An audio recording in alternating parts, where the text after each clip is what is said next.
Good day and welcome. Today we shall be reading Youjo Senki, The Saga of Tanya the Evil, Volume 4, Dabit Deus his quoque finem, Chapter 6, Operation Door Knocker. But before we get to that, I just wanted to make a little brief interlude on a personal note. So first off, allow me to apologize for taking so long to actually get to the publication of this particular chapter. I've been rather busy between school and applying for summer jobs and also other various matters. But at present, I've finally managed to book in the time, so here at last we are. It is, as I've mentioned previously, presently Friday, April 26th, 2019. Now, there are a few things that I want to touch on. First off, as you already know, the Youjo Senki movie is out in Japan at present, and I'm pleased to announce, if you haven't heard already, that the movie has received a release in the United States, and it will be put up in theaters for viewing on May 16th, 2019.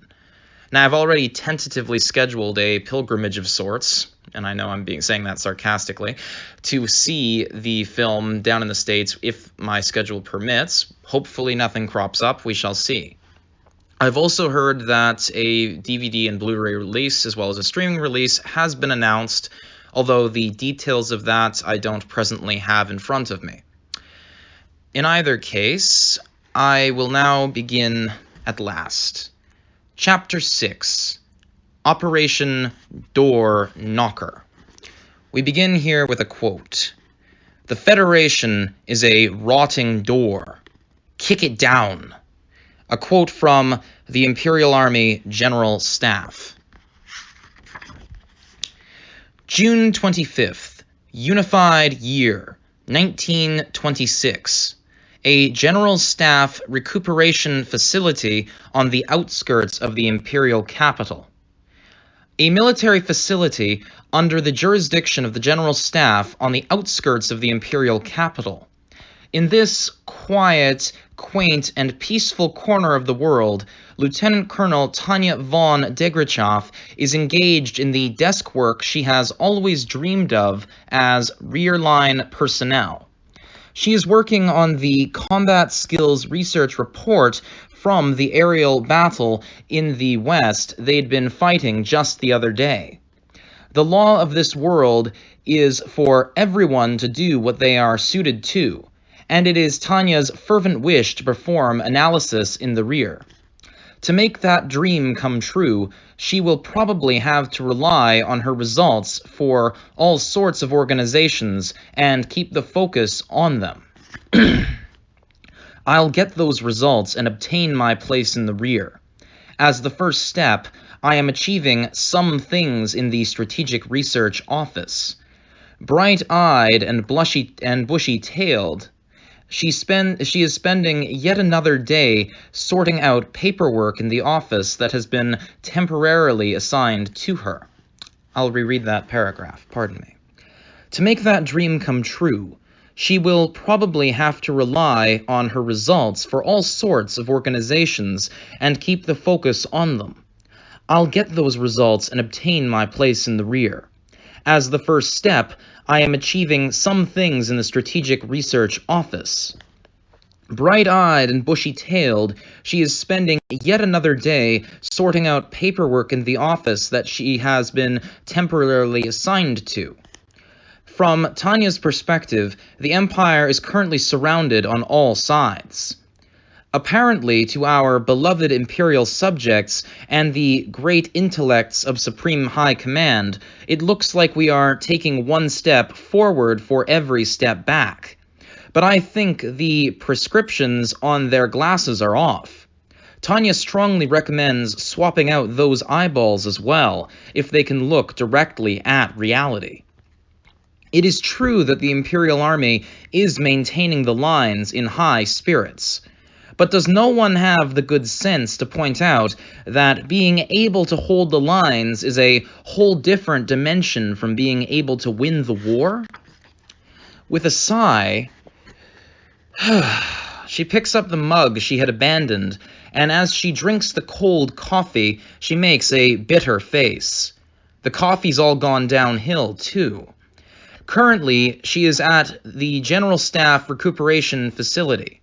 For better or worse, the General Staff hangs on to its aristocratic tastes, so they don't stock ersatz coffee.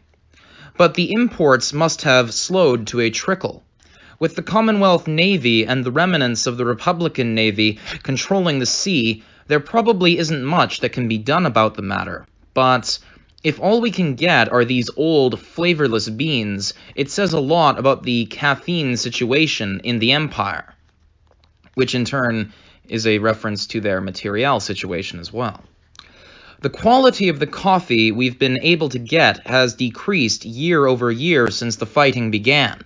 Surely this is the most eloquent barometer of the state of the war.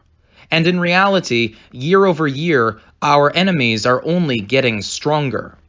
For instance, the increased presence of the United States in the West is something we simply can't ignore. As for evidence that the difficulty of getting good coffee beans is their fault, take the regular army forces calling themselves a volunteer army that is basically made up entirely of the United States' vanguard. Tanya was out there with fists flying like she meant to smash them with her coffee grudge, but finding them more powerful than expected, she was forced to acknowledge a brewing crisis. But setting aside the General Staff's thoughts, Supreme Command doesn't understand the gravity of their situation.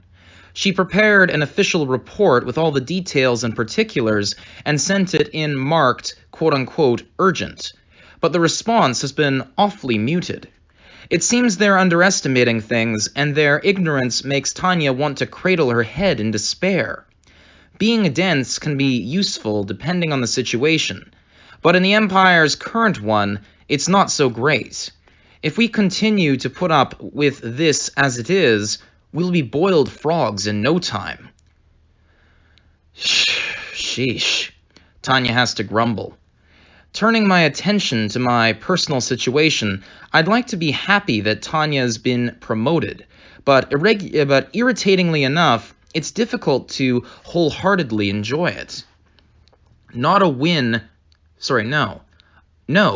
is a win. There's no doubt about that. Unit usage and operational maneuvers in the current war, which she wrote based on the mobile battles in the south, the initial maneuvers in response to the situation in the east, and the surveys and other research she did in the air battle to the west, was accepted without a hitch. And both that and her promotion to Magic Lieutenant Colonel were filled with the joy of hard work paying off at long last. Although it is unofficial, she's also received word from Lieutenant General von Zatour, along with his praise, that he looks forward to her participation in the newly established joint project between the Service Corps and Operations, the General Staff Strategic Research Office. So all Tanya can do is hope that they can win or at least avoid a fatal defeat. Defeated nations don't have much use for high-ranking soldiers and military careers, aside from in mercenary corporations. Tanya's been spending her precious time polishing her military record. In order to not waste this human capital investment, she hopes the Imperial Army will hang in there. Much of that hope is placed in the next leader of the 203rd Aerial Mage Battalion. So far, there haven't been any instructions about a successor, but probably it will end up being Captain Weiss, like she suggested previously. The only potential issue is his rank. He's been advancing at a pretty quick clip, too. According to the Imperial Army system, he'd have been promoted to Major to take command of the battalion, but apparently they need a little time to process the paperwork. In Tanya's case, General von Zatour used a loophole in the system to promote her to Major, ostensibly for forming the battalion. I suppose that they can't use the same trick too many times. They're not very flexible, are they? Tanya sighs at her desk. She'd like to complain. There are too many people trying to hold you back, but she suppresses the thought. That said, staying commander of the battalion a bit longer, at least in name, and letting Weiss collect more experience will help me avoid any griping about his promotion pace from the desk work group in the rear, too. Tanya stays on top of the necessary groundwork even though it's a pain. Still, it's not a bad gig. Having achieved a measure of success in the Western Aerial Battle and so on, the members of the 203rd Aerial Mage Battalion are resting in General Staff lodgings in the capital per standard rotation. Since they are lucky enough to report directly to the General Staff, her subordinates are living it up in a recuperation facility that normally only staff officers get to use. As for Tanya herself, until the General Staff finishes refereeing her paper, Unit Usage and Operational Maneuvers in the Current War, she is just filing the documents that come in from the Strategic Research Office, desk work that anyone could do, apart from needing security clearance, of course. Naturally, you can't discount the element of trust. Glancing down at the papers spread across her desk, she sees they are all classified documents stamped top secret, to be handled with caution. She is glad she has access to these state secrets. Since she can deepen her knowledge of the Imperial Army's condition and foreign affairs by analyzing all the intelligence collected by the General Staff on each front, it is a pretty interesting job. And Tanya enjoys it sincerely. Best of all, unlike frontline duty, she gets to be done at quitting time each day. Free from night interception patrol missions and going out to meet invaders at all hours, she relishes tranquil, safe sleep each night. To Tanya, keeping regular hours is the first step towards the return of normalcy. And a proper lifestyle rhythm makes her office work fruitful. For example, most recently, she had been working on a booklet aimed to specialists titled The Origin of Federation External Action. To outsiders, it may be surprising, but those tainted by communism and its party's ideology are in fact bigger believers in power politics than their ideology, and this pamphlet takes a critical look at that. I didn't have very high hopes for it, since given the subject matter, I figured only experts or people in diplomacy would look at it, if that, but apparently it's had a great reception from all sorts of people, including within the Imperial Army. Tanya is relieved that it seems her work is being properly acknowledged and bearing fruit. She may be confident in her desk work and analysis abilities, but it's great to be able to rack up accomplishments nonetheless. Yes, I intended to do desk work from the very beginning and hope to do so for the rest of my life. The laws of this world really are for everyone to do what they are best suited to. Every organization should prioritize talent management. After returning from the Western battle lines, this is really almost like a vacation. But Tanya looks steadily through the documents as part of her voluntary service, although she's thinking along those lines that if failure is unavoidable, she can save up her assets in preparation for a worst-case scenario and consider defection. I'm going to reread that paragraph because that made no sense the way I've read that previously. After returning from the Western battle lines, this is really almost a vacation. But Tanya looks steadily through the documents as part of her voluntary service, although she's thinking all along that if failure is unavoidable, she can always save up her assets in preparation for a worst-case scenario and consider defection. But, it should probably be said, the lines are apparently managing to hang in there. Luckily, according to reports from the front. Analysis of the attrition ratio bears out that they are in a very good situation, overwhelmingly superior even. Said ratio is being maintained at 7-1, and I may add, this statistic is being measured according to rigorous standards, nothing like those of the absurdly inflated, sloppy Formosa air battle reports. Now here we have a citation. Formosa air battle. An instance of mistakenly attributing military achievement. When Imperial headquarters tabulated the reports from each unit, the total sunk or destroyed was, quote, 19 aircraft carriers, 4 battleships, 7 merchant cruisers, and 15 boats of uncertain type. A major victory. Except in reality, they destroyed only a mere 2 merchant cruisers. Honestly, anyone who knows the battlefield would have taken such results with a grain of salt. But it also just comes down to the fact that people believe what they want to. Interesting. I wonder if that's in the context of our timeline or the show's timeline and the book's timeline. Regardless, continuing. General staff officers are going there in person, and before worrying about our own attrition, they are estimating enemy losses by speaking with prisoners and counting actual corpses.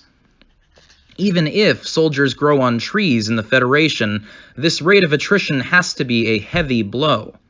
So Tanya trusts that if the current situation continues, victory isn't unachievable, and they won't lose. If there's anything to worry about, it's the United States, the world's biggest weapons stockpile, attacking from behind. Fortunately, or unfortunately, Imperial industry has a good relationship with the United States' industry despite being rivals in certain cutting-edge fields. It would be great if their industrial sector opposed the war, but in a military-industrial complex, industry doesn't have as much influence on politics as the world at large tends to think. On top of that, while the idea that the munitions industry makes bank during a war is a partial misunderstanding, the truth of it needs to be confronted. Specifically, the problem is that even if the corporation as a whole is running a huge deficit, individual employees and their clients in the military will make bank. Just the thought that they need to anticipate such people trying to incite participation in the war is enough to make Tanya gloomy. The Empire has the fight against the Federation in the East, as well as the confrontation in the West with the Commonwealth, which it hasn't managed to soundly solve as yet. The United States boasts industrial productivity worthy of being called an arsenal unto itself.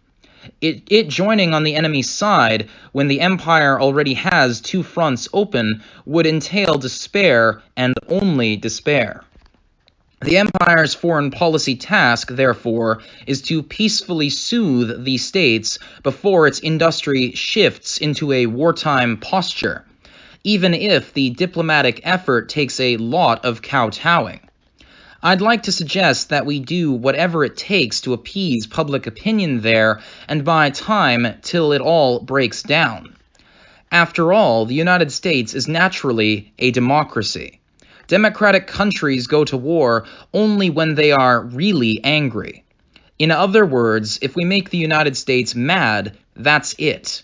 Conversely, as long as we don't anger the voters, we can avoid a war. Departing from the text for a moment, I'm kind of inclined to disagree with that assessment. If you've read Democracy, the God That Failed, then they go into some degree of detail regarding that. More generally, democratic countries are a hell of a lot more likely to go to war in certain contexts because if the state is basically an absolute monarchy ruled by a monarch, then the state is in effect the private property of the king, which means therefore that he is not going to go to war beyond a certain threshold, or he's certainly not going to fall for the total war, because if he knows that a total war situation will cost him his crown, then he obviously isn't going to go that route. Conversely, for a democratic ruler who's running a country as a caretaker, who's only there on a short-term basis, yes, he's more likely to listen to the voters and what they want in the short term, because there is no long-term considerations for him to care about. He can run his country in a huge deficit of wartime spending and basically loot as much as he can before he gets booted out of power. That's typically how these things run their course. So therefore, obviously, Tanya is speaking here, but it's Carlo Zen speaking through Tanya, the author, and in this particular instance, I'm inclined to disagree. Read some Hapa, boys. Read some Hapa. Anyway, after all, the United States is naturally a democracy. Democratic countries go to war only when they are really angry. In other words, if we make the United States mad, that's it. Conversely, as long as we don't anger voters, we can avoid a war. She intends to make an argument regarding the empire's strategic diplomacy with that as her main point in her next paper. But as she's taking her notes, she's interrupted by an unexpected visitor. Colonel von Debrief, may I? Sure. Come on in, Captain Weiss. Captain Weiss has essentially been put in command of the combat unit as of a few days ago. Officially, the vice commander is still her subordinate after she foisted the unit and its issues off onto him. But she's given him much of the discretionary authority. He used to be the second in command. The handoff has been going so smoothly that Tanya can't imagine what he's come to ask her so urgently while they are on leave in the rear on a personnel rotation. She's already told him to take charge as if he was in command. Tanya openly explained to the general staff that she was going to leave command up to her subordinate during their recuperation and reorganization period as part of his education. They approved it, so in a way it was an official trial period. Tanya hasn't spared any pains to get him recognized early on as her designated successor. So really, what is he here to see me about? Sorry to bother you, Colonel. I came with a request for you. Sorry to bother you, Colonel. I came with a request. For me? I'll certainly cooperate in whatever way I can. Or are you here to tell me not to poach any of your men? Lieutenant Serebriakov is my adjutant, but I don't mind... Lieutenant Serebriakov is my adjutant, but I don't plan on pulling anyone else out of the battalion. Not to brag, but the 203rd Aerial Mage Battalion is an elite unit. Tanya built it that way. With their combat experience, they are seasoned veterans with nothing to be ashamed of as direct reports to the general staff. Surely they'll continue to fight with all their elite bravery. And as far as Tanya knows, the intellectual internal conflicts or antagonism that tend to be the biggest problems in units such as this one are virtually non-existent. In a nutshell, it's a very cozy battalion. Colonel von Debrief, I'm very grateful for all your kindness, but although my request is related to that, it's something quite different, I'm afraid. So then, what is it? It can't be that you want the instructor unit to teach, can it? I guarantee you're skilled enough. Vice is early in his career, yet an old hand with the rare experience, in the Imperial Army at least, of having fought on every front. And although he's been under Tanya, his experience running the unit is the real deal. He bows with a thank you, but as far as she can tell from his expression, he was trying to bring up something difficult and couldn't find the words. Captain Weiss, this is you and me. If it's something within my authority, I shall spare no expense on providing assistance. If it's hard to say, I'm not going to force you, but I hope you can tell me what's on your mind. So Tanya, as a good boss, takes it upon herself to face up to her subordinate's worries with sincerity. Tanya is generous enough to help him if she can. When the trust is there, that is. Tanya is generous enough to help if she can. When and where the trust exists, that is.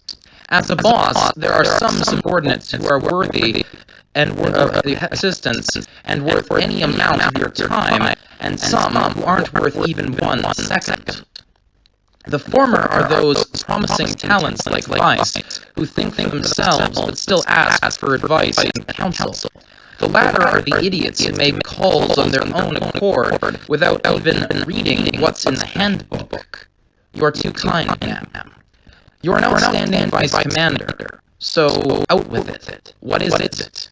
Therefore, Tanya von Degrichov, who takes a liking to her subordinates based solely on their functionality, can be affectionate with him. Of course, it's kindness in the sense that she's not fool enough to shoot down her capable subordinates' fantastic ideas. Still self-interested, though. But it's true that she's kinder than you would expect. Knowing that, Vice finally makes up his mind to speak. Ma'am, please have the 203rd be a part of your Kampfgruppe. All of us in the battalion wish to continue serving under you. His eyes, shouting, "Please, Colonel," silently, as he looks at her, are earnest. She can tell he's not joking, but she still finds herself asking for clarifications. Kampfgruppe? Sorry, Captain, I know nothing about that. What's this Kampfgruppe you want to join? What can he possibly be talking about? Tanya cocks her head because she has no idea. She's supposed to be assigned to the Strategic Research Office at rear. She's honored that they are volunteering to fight under her, but Tanya has no intention of going back to the front line, and she doesn't see leading a Kampfgruppe anywhere on her horizon.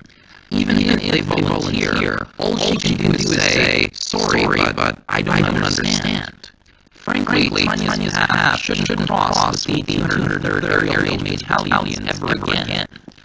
Actually, Captain, I'd like to ask you, is this Kampfgruppe the one I proposed in my report? The General Staff is still reading that paper, and it was just one of many suggestions. Are you sure you're not misunderstanding something? Don't worry, Colonel. I won't leak it.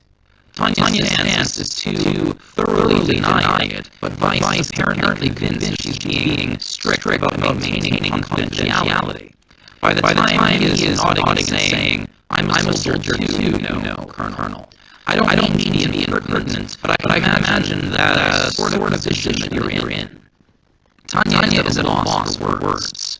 Vice's head is bobbing to and fro as if to say, "You're so strict about your duties, Colonel, so I'm not surprised you keep this under wraps." While Tanya is simply bewildered at that he's interpreting it as a matter of confidentiality. Where did this bizarre rumor have come from? It happened just as she's about to ask him. God plays a prank on her right then. One of the security guards dispatched by the General Staff to the recuperation facility calls for her with a knock. What is it? Tanya prompts him to enter, and the young soldier quickly alerts her that she's been called for. "Colonel, General von Tour is on the phone, ma'am." What? I'm coming. Sorry, Captain. I'll be back in a bit. Tanya's quote-unquote one-brain instinct kicks in, and she leaps out of the office. She practically runs down the hall to the communications room and picks up the receiver. Since there isn't much chance of their being tapped, the General Staff employs telephones for communications between the government facilities. Well, it's not as if every desk has one. Still, the receiver is one familiar to a corporate warrior such as she. Tanya apologizes for keeping the generals waiting, and Zatur laughs that there's no need to. All right, Colonel. I'll get straight to the point. Your report has been approved. The General Staff Strategic Research Office will probably implement your suggestions wholesale. Tanya replies that it is a great honor, and at that moment she feels wonderful indeed. A boss who gets it, having her work properly valued, it's almost too much. Truly an honor. Therefore, Colonel von Degrichov, both the Service Corps and the Operations Division feel that you should be the one to do the research you've proposed. That's exactly what I want, sir. Oh, the joy of working full-time on investigative research. Tanya envisions a fist pump in her mind, but externally she exhibits only a prudent nod. The groundwork I laid has finally paid off. This is only an unofficial notice, but the General Staff has approved of you working full-time on investigative research. Thank you, General von Zatour. I intend to give this job everything I have. Great. I have high hopes of the proposal you outlined in unit usage and operational maneuvers in the current war. If you can verify them with even more rigorous investigations, I'll spare nothing in reflecting those accomplishments across the entire army. Work hard and diligently, Colonel von Degrichoff. Of course, sir, she responds energetically, which is precisely why the next words out of his mouth freeze her solid. For the location, I'm thinking the eastern lines. Knowing you, I'm sure you'd prefer the familiar southern continent, but this time I'll be the one to apologize to General von Rommel. The East is strained and could use a Kampfgruppe that can perform. I want to send you back to the Eastern Front. For a brief moment, Tanya begins to sorely regret even picking up the receiver. There's some kind of misunderstanding, surely. There is a fatal discrepancy between my wishes and the General Staff's plan. I had sensed it before, but I thought I told Zatour multiple times that I wanted to work on investigative research in the rear. Instead, I'll be doing combat verification on the front lines? Those are orders I wish I could have gone my whole life without hearing. No transfer to any branch office could be as shocking as this. I survived that pain-in-the-ass inquiry and 2 months of field work in the West, and my heart's desire for rear-line service was supposed to be finally fulfilled for a while this month. But then I get reassigned after just 2 weeks? Do you mean to tell me the General Staff doesn't know why personnel prohibits abrupt changes in orders? A rage she must have put into words wells up inside her. A rage she must not put into words wells up inside her. Even Tanya has a hard time controlling it, but she manages to keep herself from shouting into the phone. She may be gripping the receiver abnormally tightly, but her ostensible attitude is the perfect self-control of a soldier who accepts transfer orders despite not wanting them. If it is an order, I naturally have no objections. To whom do I report? Even if they don't want to go, if that's what they're told to do, soldiers have no right to refuse. She's not allowed to say that I can investigate from the rear, or don't treat me as a handyman. But Tanya isn't taking the crisis facing her seriously enough. Her thoughts turned to molasses at the point she was told she would be sent back to the east. She misses the significance of Zatour uttering the horrible phrase, quote, a Kampfgruppe that can perform. Once told to go, soldiers by nature don't have the right to refuse. They talk about the, quote, silent navy. Well, Tanya must obey the regulations of the silent army. That's a reference to something that should have an editor's note, but appears to be absent. Continuing now. And Zatour keeps talking on the other end of the phone as if she'll be happy to hear it. Lately, she hasn't been able to tell what's on the general's mind, so she can't quite figure it out. You should be glad. We're letting you form a new Kampfgruppe, just as you've requested. Glad? Is Tanya's true feelings on the matter. I didn't want to go to the front lines in the first place. To Lieutenant Colonel Tanya von Degrichoff, there is no reason she should voluntarily throw herself onto the forwardmost line. My earnest wish is to never set one foot outside the civilized and comparatively safe rear ever again. No, I'm not averse to joining the fight against communism. That's simply the duty of every good citizen. But I do have to wonder if I need to proactively take risks. For one rare moment, Tanya indulges in the prospect of escapism. Because, I should probably say, crushing commies feels good, but I'd like someone else to take the risks where possible. And even if I've relied on others, I feel like I've contributed to the nation in a way that is beyond reproach. A Kampfgruppe? But Tanya is a soldier and a member of an organization, so she swallows her discontent, even though it would take an entire day to vent all of her protests. That wouldn't help her get the orders withdrawn. Tanya is wise enough to find something constructive in all this. For the moment, couldn't quote-unquote forming a new Kampfgruppe be an excuse to buy time? Remembering what happened when she formed her battalion, Tanya manages to be optimistic. Yes, we are going to let you implement the Kampfgruppe doctrine you proposed in your report in the field. Show us results. As long as you make appropriate use of the unit, I will respect your discretion as much as possible.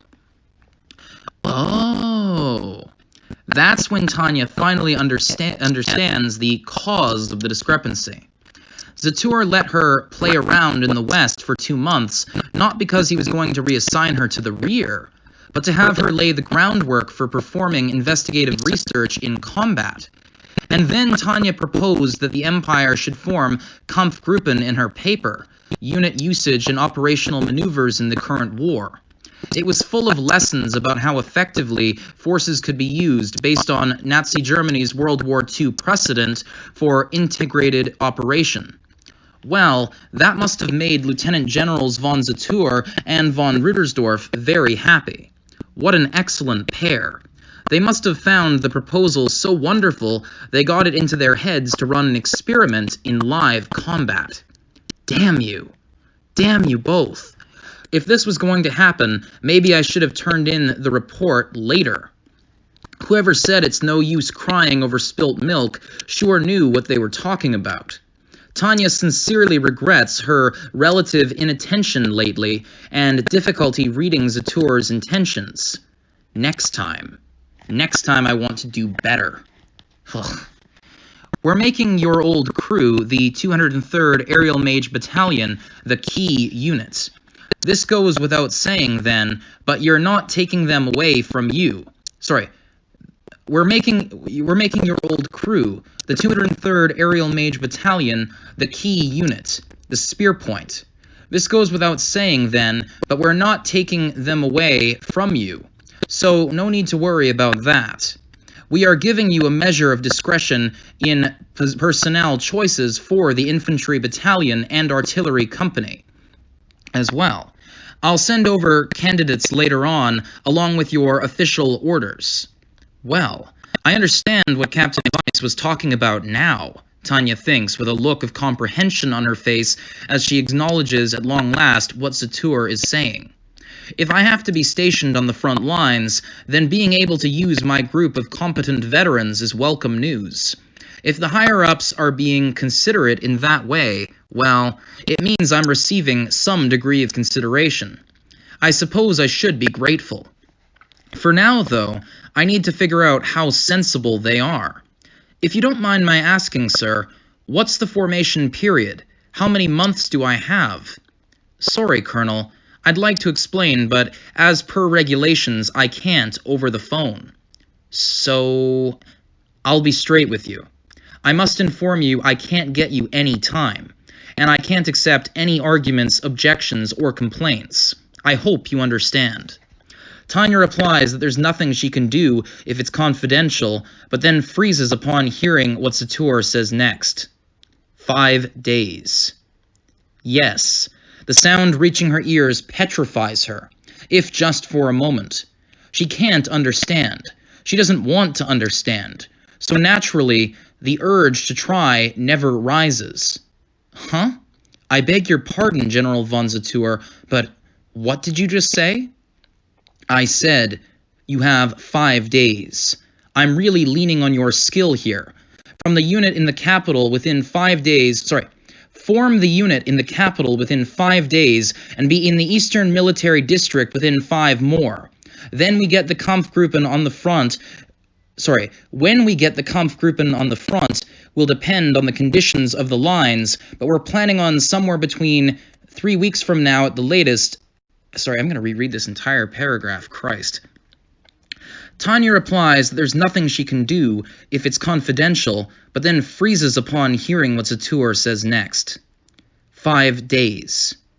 Yes, the sound reaching her ears petrifies her, if just for a moment. She can't understand. She doesn't want to understand. So naturally, the urge to try never rises. Huh? I beg your pardon, General von Sator, but what did you just say? I said you have 5 days. I'm really leaning on your skills here. Form the unit in the capital within the next 5 days and be in the Eastern Military District within 5 more. When we get the Kampfgruppen on the front, will depend on the conditions of the lines, but we're planning on somewhere about 3 weeks from now at the latest, around July 16th. She thought for a moment that she had misheard, but when she asks him to repeat himself, the answer doesn't change. Behold, the rare sight of rusted silver in shock. Well, whether someone would be happy to see that or not is a delicate issue that depends on their humanity. It's probably not very fun for anyone to interpret the psyche of a monster in shock. In any case, the difficulty of the task has shaken Tanya. Violently so. 5 days. Only 5 days? And then to be sent into combat 3 weeks from now. What are they smoking? But quote-unquote at the latest must mean that getting sent into frontline service almost immediately upon arrival is also a distinct possibility. In that case, we could literally be in combat in 10 days' time. That's practically no time at all. To round them up, ship them out, and get them into battle in a few short days is a virtually impossible standard. No matter how you look at them, these orders are completely and utterly unreasonable. Anyone getting them would doubt their ears. They would have to. She is sure that any officer in the Imperial Army would react the very same way she is. General, if this is what you're ordering, I'll do everything I can, but there's simply no way we'll make it on time. This isn't just difficult, it's impossible. You could say that her implicit request that the orders be withdrawn is a peaceful protest. Let's set aside the question of whether or not she is really being told to build a Kampfgruppe for combat on the forwardmost line. What Tanya wants to ask is exceedingly simple. How am I even supposed to form this new type of unit? Colonel, I realize I'm asking the impossible, but you yourself wrote that Kampfgruppen are formed in an ad hoc way, and it would be desirable to do some investigative research into their swift formation. I want to know how fast the General Staff can put together units during wartime. Of course, since I know it's unreasonable, I'll treat this as an experiment and go a bit easy on you. Just do whatever it takes to get it done. Understood? Understood, sir. Unfortunately, however, Sator's response over the phone to the counter-argument Tanya was clinging to is a military order that brokes no misunderstanding. In the organizational structure of the army, once an order is given, it invokes absolute command authority. After all, the military is the most strict hierarchical organization in the world. It's great that you don't have to listen to your subordinates' complaints, but when an order comes down from the top, there's no room for your opinions either. It's easy to be the one giving the orders, but as the one having to swallow my sarcasm and protests, I want to cry. The restriction of freedom makes me want to scream. This is why military states are so... The only thing you can say is that it's better than the commies. That said, Tanya is already bracing herself for the inevitable. She has to carry out her duty under the given conditions. If that's the case, then instead of crying, let's get to work with positivity. If you have to do something you don't want to do, it's much more constructive to simply get it over with. Your establishment ceremony will be 6 days from now. It's a completely new unit. Congratulations. This will be the first Kampfgruppe reporting directly to the General Staff. Zatur continues, saying the new unit, with the 203rd Aerial Mage Battalion as its core, will be borrowing units from other areas. In other words, the General Staff will select appropriate units, which makes Tanya feel a bit more at ease. Tanya indicates her understanding, and Zatur says he nearly forgot something and informs her in an administrative tone. The codename is Salamander, so you'll be commanding the Salamander Kampfgruppe. Officially, it's called the Experimental Kampfgruppe under the General Staff, but that's simply too boring, so we decided on a codename. That's certainly a dramatic name, sir, and associated with the element of fire. It sounds strong. I like it. Tanya replies that she is pleased with the brave-sounding name, but what she's thinking about is the combination of that name plus the short amount of time. Is this some irony of history?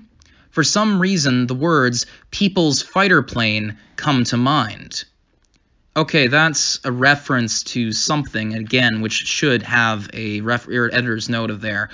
When they say People's Fighter Plane, that sounds like something that's referencing either the People's Republic of China or possibly something out of the USSR. I don't know the details. I'll be sure to look that up and enclose pictures in the video accompanying this track. Continuing, though.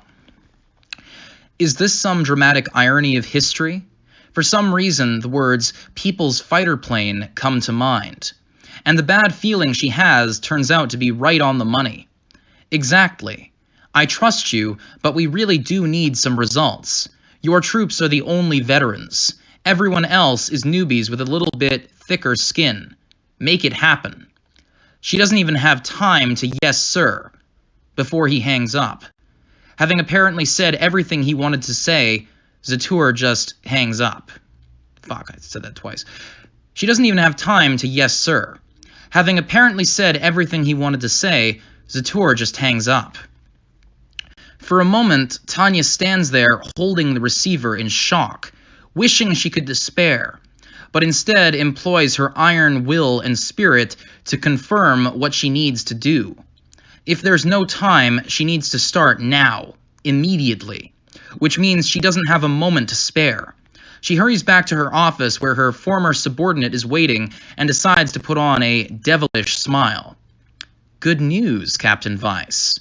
Permission has been granted. I'll be taking you with me to hell for a while. I shall humbly accompany you, Kampfgruppen Commander. Weiss salutes with an exhilarated smile. He's a damn fine subordinate. One of that rare breed who have a wealth of experience and can be trusted absolutely. Unfortunately, he's also a war nut who proactively volunteers to go to the battlefield for frontline service. If such a promising talent as this loves combat so much, it has to be something fundamental about the Empire's systems and culture. It's sad, but reality is cruel. There may be a devil in this world, but there is no benevolent God. New scene here. November 28th, Unified Year 1980, New York, which is supposed to be New York. They're just spelling it differently and pronouncing it with a very thick accent. New York, New York. All right. Hello, everyone. Or perhaps, good evening. This is WTN Special Correspondent Andrew with you again. Today is Friday, Black Friday, and I'm coming to you from New York, where the Christmas sales battle is in full swing. It's almost Christmas, and just look at these crowds. I'll be buying a whole mess of presents for my wife and kids, too. Honestly, I'd like to forget about my WTN duties and go out shopping. But sadly, I don't think my boss would approve of that. Instead, I'm here combining work and leisure. Naturally, one theme is the usual puzzle solving. No, just because it's Christmas doesn't mean we're doing anything differently, I'm afraid. Never fear. That said, have you ever wanted a funny little story to tell your kids? If you have, then the WTN Special Report Team recommends The Salamander. Der Salamander. If your children aren't frightened by the usual Christmas threats of an elf pranks on bad little kids, this should do the trick. After all, this rumor is so sensational, even formidable soldiers fear it. I heard it from the fearless PMC personnel who escorted me in the Middle East as their number one fear. PMC, Private Military Corporation, effectively mercenary security guards. After all, this rumor is so sensational, even formidable soldiers fear it. I heard it from the fearless PMC personnel who escorted us in the Middle East as their number one fear. That's how terrifying the legend of Der Salamander is. From what I heard, the salamander is adorable and very clever. If you show it affection, it'll even get attached to you, like a German shepherd type of dog. It can become a trustworthy member of the family. Sometimes it begs or plays tricks, but apparently everyone ends up overlooking those things. Of course, Miss Legrand grew angry and screamed that it went too far, but, well, in the end, everyone doted on the salamander, because when it's even more reliable than a German shepherd, how could you not? At some point, though, the salamander's requests and pranks grew to be too much. But what do you think happened when no one was sympathetic to dependable Miss Legrand, who had continued to angrily scold it the whole time? That's right. No one was able to stop the salamander. Of course, the salamander loved and cherished everyone. But sadly, there was no one to teach it right from wrong. So the salamander never realized that everyone disliked it. Soon it had exhausted everyone's patience. But allow me to say, even so. Unfortunately, upon a closer look, the salamander seemed very strong. It was like a German shepherd after all. Everyone started to wonder, what should we do? The tale ends differently depending on who tells it. But after hearing this story, parents can say this to their kids. Tom, aren't you being a bit of a salamander? Incidentally, I asked the former soldier who told me the story, and he said the salamander is actually children. Even soldiers have families, and I've heard that some of them who left their kids behind on the home front ended up spoiling them rotten. Yes, it must just be that perennial problem of parents around the world, these various worries about their children. And so, the moral of today's story is, don't spoil your kids too much. Please promise me you won't. Now then, where did this legend come from, you may ask? You may be surprised to hear that the answer is the battlefield. It's a story that spread among soldiers during the Great War. But what is it about? The truth seems to be, as just mentioned briefly, that soldiers on the front were thinking of their families at home. In other words, since they couldn't see their children, they ended up sending them too many presents and spoiling them. So when the war ended and they went home, they were shocked to find their children transformed into total spoiled brats. And thus we have anecdotes about the scolding of salamander kids on the first Christmas after coming home. Well, today we took a look at a timely story left to us from the war. I hope you can enjoy it when we take a bit of a different approach now and then. Have a good day, one and all. Merry Christmas. That's an interesting little parable there, and I honestly have to say I strongly suspect some of those PMC fellows that are allegedly protecting this guy in 1980 may well have been part of this salamander battalion. Regardless here. June 27th, Unified Year, 1926. General Staff Office Main Building. Having swiftly relocated from the General Staff's recuperation facility to an office she was given in the main building in the capital, Tanya grapples with a sheaf of papers that spells out how not her way the situation is going. She's been fearing Lieutenant General von Zatour's frightening remark about, quote, newbies with a little bit thicker skin. but has been able to instinctively escape the terror temporarily by resolutely getting through all the procedures to set up the unit. But now the moment when she must face that fear has arrived at last. When First Lieutenant Grants, whom she had sent running all over the General Staff office as a gopher, requests permission to enter, she is already prepared. When he quietly puts the envelope he has just received from the nearby service corps onto her desk, she realizes the foretold documents have arrived at long last. When Tanya opens the carefully sealed envelope, all her resolve is for naught, and her face stiffens. For a moment, her white, porcelain-like features tremble, and she stares at the list as if it's her sworn enemy. What Grants delivered was the list of units the General Staff had on hand and the personnel they could offer to Tanya, which she had requested out of anxiety. Considering how scared she was of Zatur's remark about thick-skinned newbies, she had braced herself for an awful allotment of troops. Well, she thought she had braced herself. But when she actually takes a look, her readiness scatters to the wind.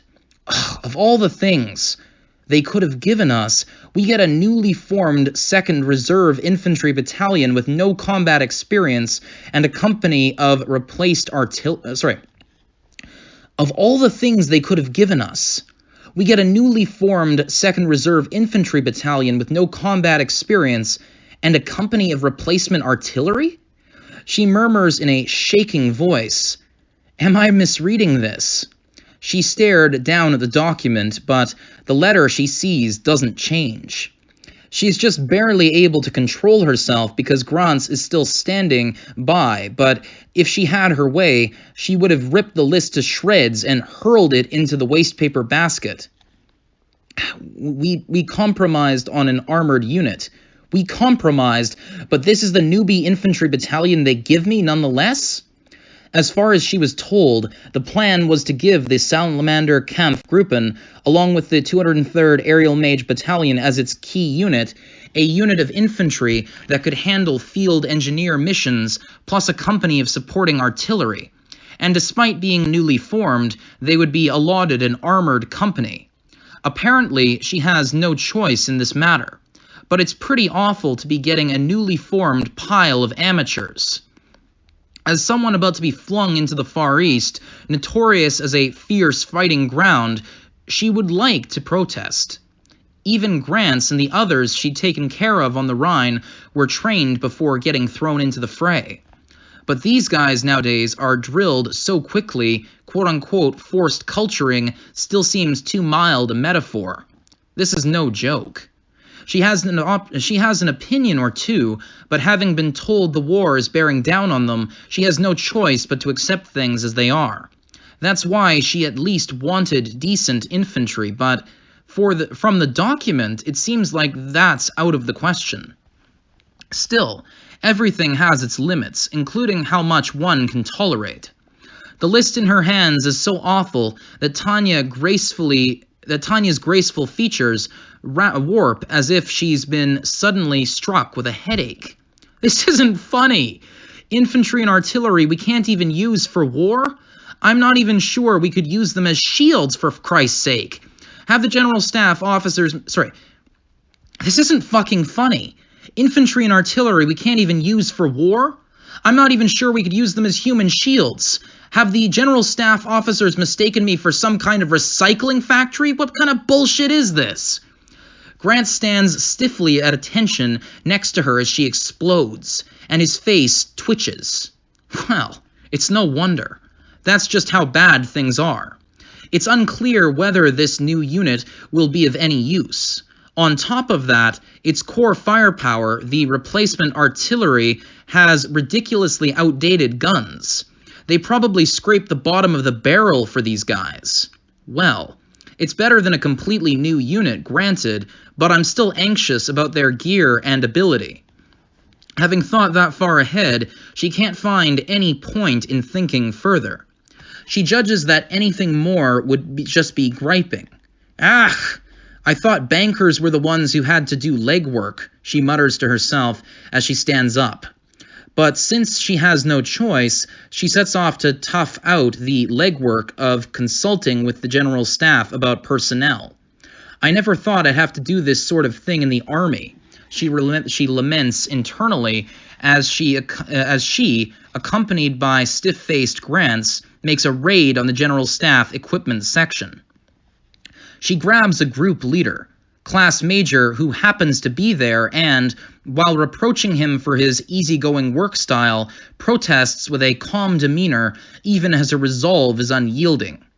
To wit, unless we get the equipment we need to perform the General Staff's investigative research, we won't be able to meet their expectations, understand?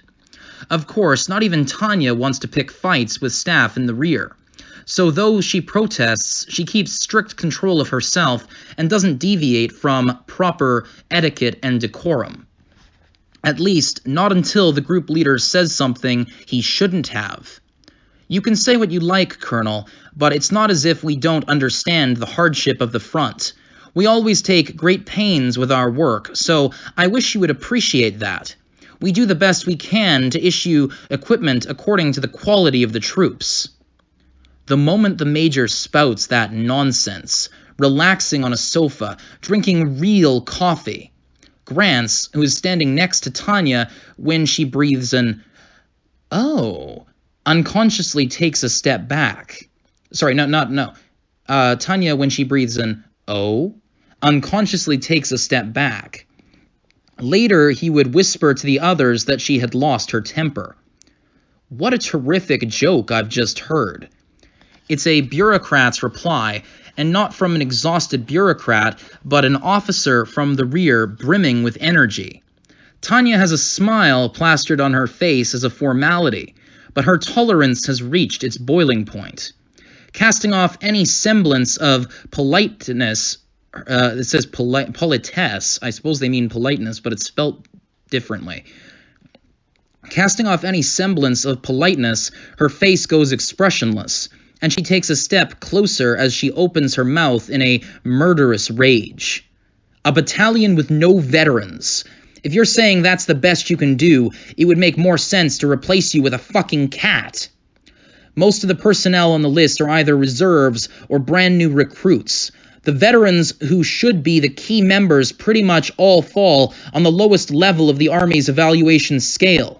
There are some NCOs, or non-commissioned officers, who might be worth their salt, but they've only just recovered from their Rhine wounds.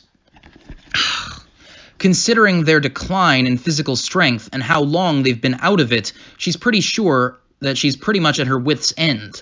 Honestly, at this rate, puppets to use as decoys would have been better. And the 15-centimeter guns may be 15 centimeters, but the old model, really, not the new ones? That means their all-important range will be glaringly inferior to the enemy's. Maybe my battalion in the equipment section should have a live ammo exercise, Tanya continues, radiating waves of murder at the increasingly pale-faced equipment section major. If we had a shootout, I think you'd get your shit together pretty fucking quick. She can't believe they were so superficial as to look only at the 15-centimeter and none of the other specs. If these idiots are going to say that was their best work, then to Tanya, they're incorrigible slackers and deserve to die. It's insane to request someone to build up their firepower with old guns that have a short range. Tanya has too much experience suffering suppressive artillery fire on the Rhine, so a wave of bitterness is rising inside her at having a limit on how well they can compete when it comes to their own artillery.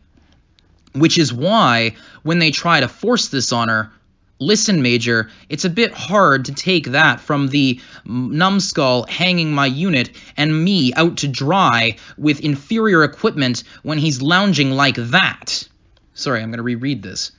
Which is why, when they try to force this on her, listen, Major, it's a bit hard to take that from the numbskull hanging my unit and me out to dry with inferior equipment when he's lounging around like this. You understand? These guys from the rear, who have never experienced a trench battle in their life, can't possibly understand the fear of being outranged. My apologies, Colonel, but we're doing our best to... This is your fucking best? This isn't a joke. The Imperial Army General Staff doesn't need a mouth. It needs combat experience.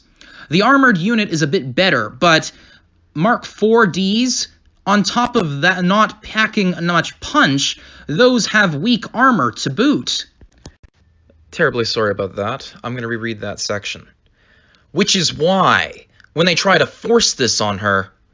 Listen, Major, it's a bit hard to take that from the numbskull hanging my unit and me out to dry with inferior equipment when he's lounging around like that. These guys from the rear who have never experienced a trench battle in their life can't possibly understand the fear of being outgunned. My apologies, Colonel, but we're doing our best to... This is your fucking best? This isn't a joke. Major, the Imperial Army General Staff doesn't need a mouth. It needs combat experience. The armored unit is a bit better, but Mark 4Ds? Really? On top of not packing much punch, those have weak armor. She openly bombards him with her anger. Did he think I wouldn't understand anything about armored unit equipment? I can't believe he gave us the Mark 4D tank. It's an old model, already being used for training purposes and security in the rear.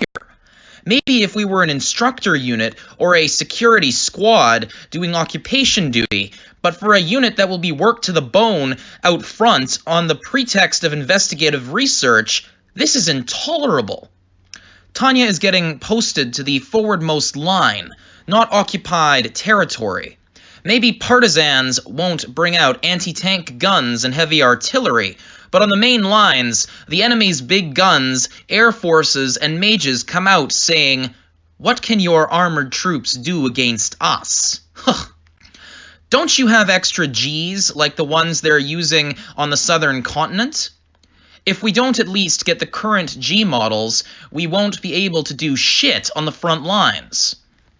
And luckily for Tanya, she received a personal letter from Corps Commander von Rommel just the other day. What she heard from him was anger at the interruption of supplies and fear that the situation would only grow worse. And according to him, though the wear and tear on the tanks is minimal, they are in desperate need of fuel and ammunition. But, he wrote, the equipment section won't change the ratio of tanks to other supplies that they provide us. She had replied that bureaucratically it didn't make sense, but yet here we are. It's absolutely true. Please don't be unreasonable, Colonel. There aren't any extra supplies anywhere to be had. The reply she receives is simple. There is no surplus. But Tanya knows that General von Rommel refused 2 companies' worth of Model Gs and said he wanted fuel instead. The 5th Light Division on the southern continent owes me a favor. I want their allotment of Gs. Send them the equipment... The 5th Light Division on the southern continent owes me a favor. I want their allotment of Gs. Send them the equivalent amount of fuel on their shipment instead. Tanya would be happy to get the equipment she needs. Rommel would be happy to get the fuel he urgently needs. This is a proposal based on utilitarian logic that will make everyone happy. Think about it. No one loses in this exchange. Only a commie would refuse a deal like this. I can't understand an irrational refusal at all. If humans slack off in their pursuit of happiness, then that's it for them. Do you mean that? That's absurd! How many rules are you going to make us break? Rule breaking? Tanya scoffs, thinking, I'm sure you can manage to break any rules you want. Contrary to what you might expect, if you look for the holes, rules are full of ways to justify your aims. And that applies in any context. Wait, maybe they're called the 211th Armored Division now.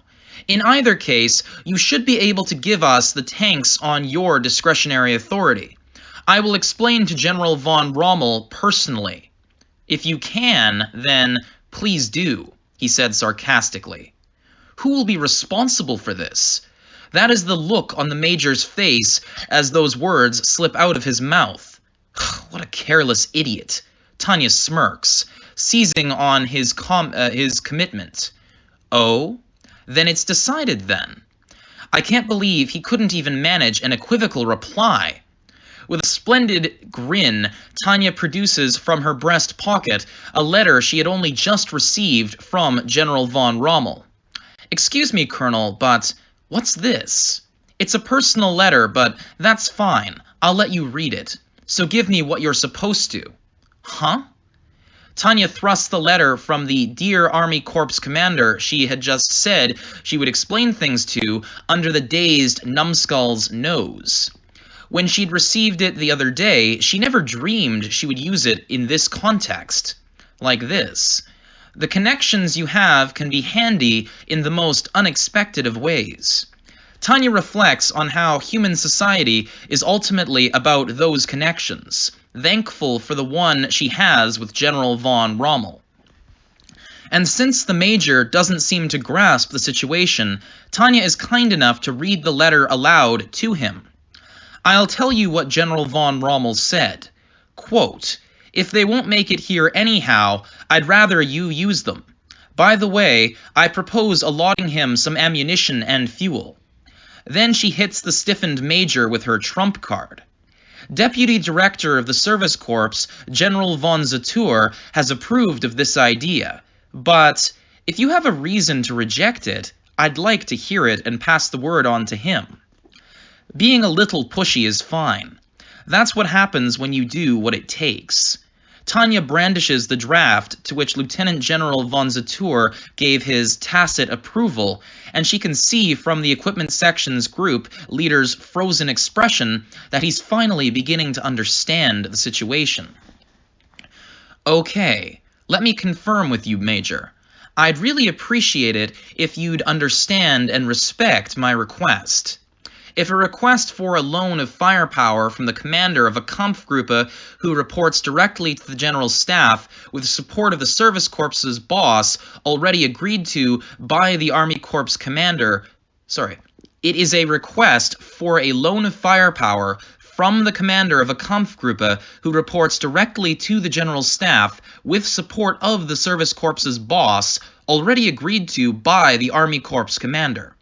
Of course. On behalf of the equipment section, I can say that we'd like to cooperate as much as possible, but... Colonel? But... Colonel? Is something wrong? Tanya asks with her gaze. In response, the equipment section group leader is disapprovingly silent. Since he doesn't have a counter-argument to supply, Tanya senses she can push him around a bit further as long as she watches to make sure he's obeying. Swindling a company of Model Gs out of a manager in the bureaucratic equipment section shouldn't be a problem. At least she'd cleared that hurdle. But then she has a thought. I'm never going to get along with this guy. In that case, maybe it makes sense to treat this as a zero-sum game, go for broke, and get as much as I can out of him while the opportunity is before me. While I'm here... There is only action. After all, asking doesn't cost me anything. I'd like to request your assistance regarding the loot we seized from the Republic in the big push in the West. There were tanks, weren't there? Huh? Yes, ma'am. So we should have armored vehicles in reserve, correct?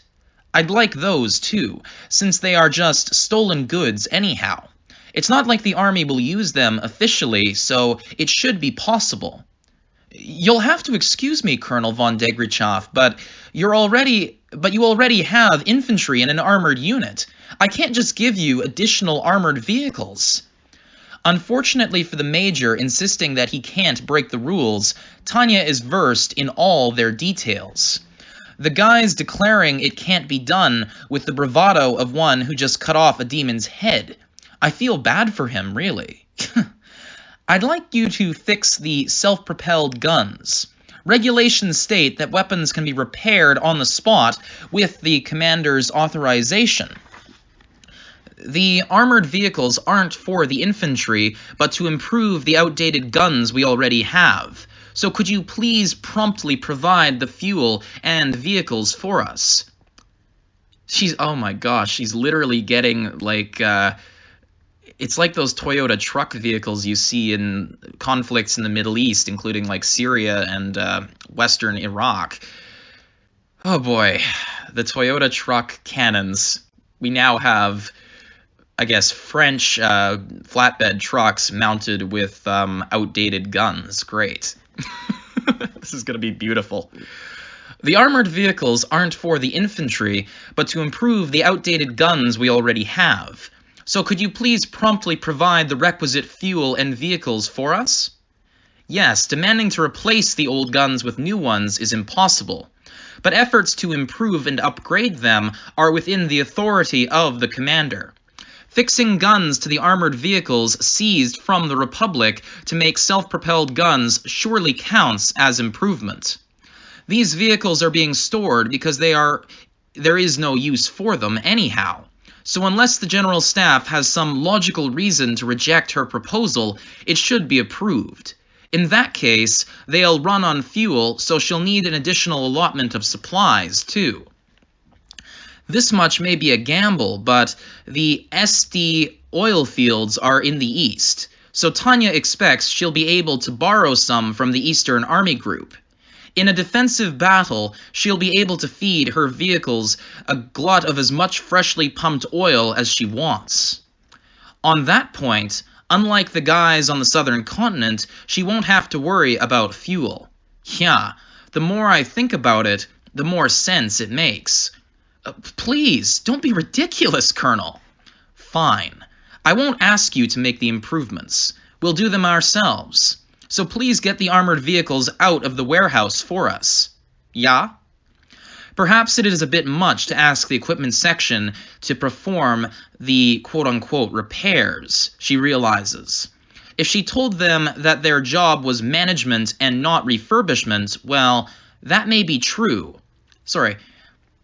Fine. I won't ask you to make the improvements. We'll do them ourselves. So please get the armored vehicles out of the warehouse for us.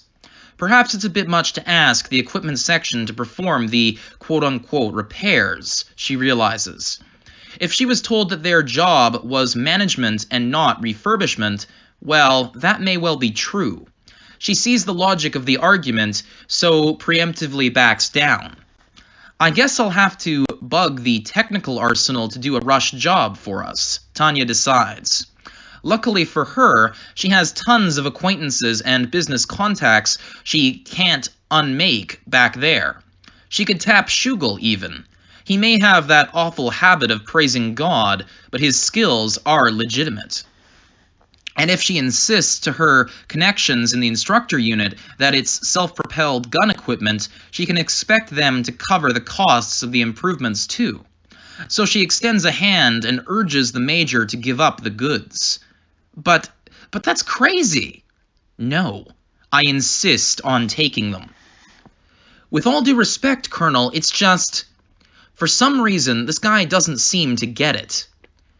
Even though Tanya is speaking humbly to him, he's gotten stubborn and keeps repeating, I can't, I just can't, I can't. So Tanya gives him a slight nod and gets to the point, laying out an ultimatum. Major, let's be blunt. Ist das ja oder nein? Alright, that ends that section on page 289. New scene here. June 28th, Unified Year, 1926. General Staff Office, Service Corps, Duty Director's Office.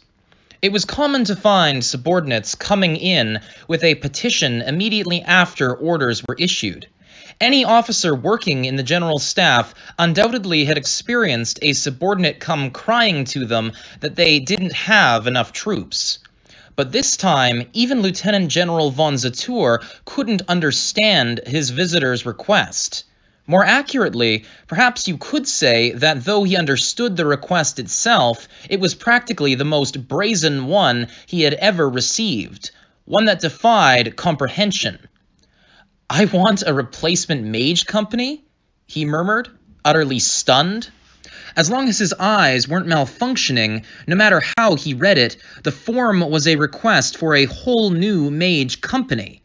There was no room for misunderstanding there. There were no errors in the composition, and the document was formatted perfectly. Slowly placing it on his desk, Zatur, who lately sensed his fatigue building up, raised his head. Before his very eyes, standing at attention, were Lieutenant Colonel von Degrachov and a woman bearing the first lieutenant's insignia.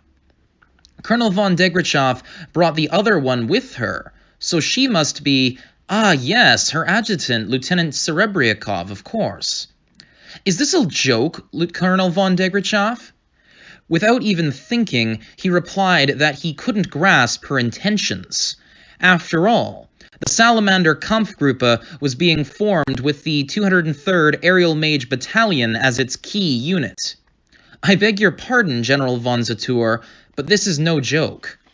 I've concluded that in order to successfully operate in an integrated way, a company of mages is absolutely critical.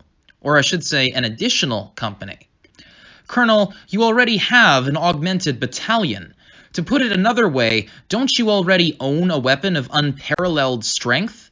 Take as many companies as you want from that."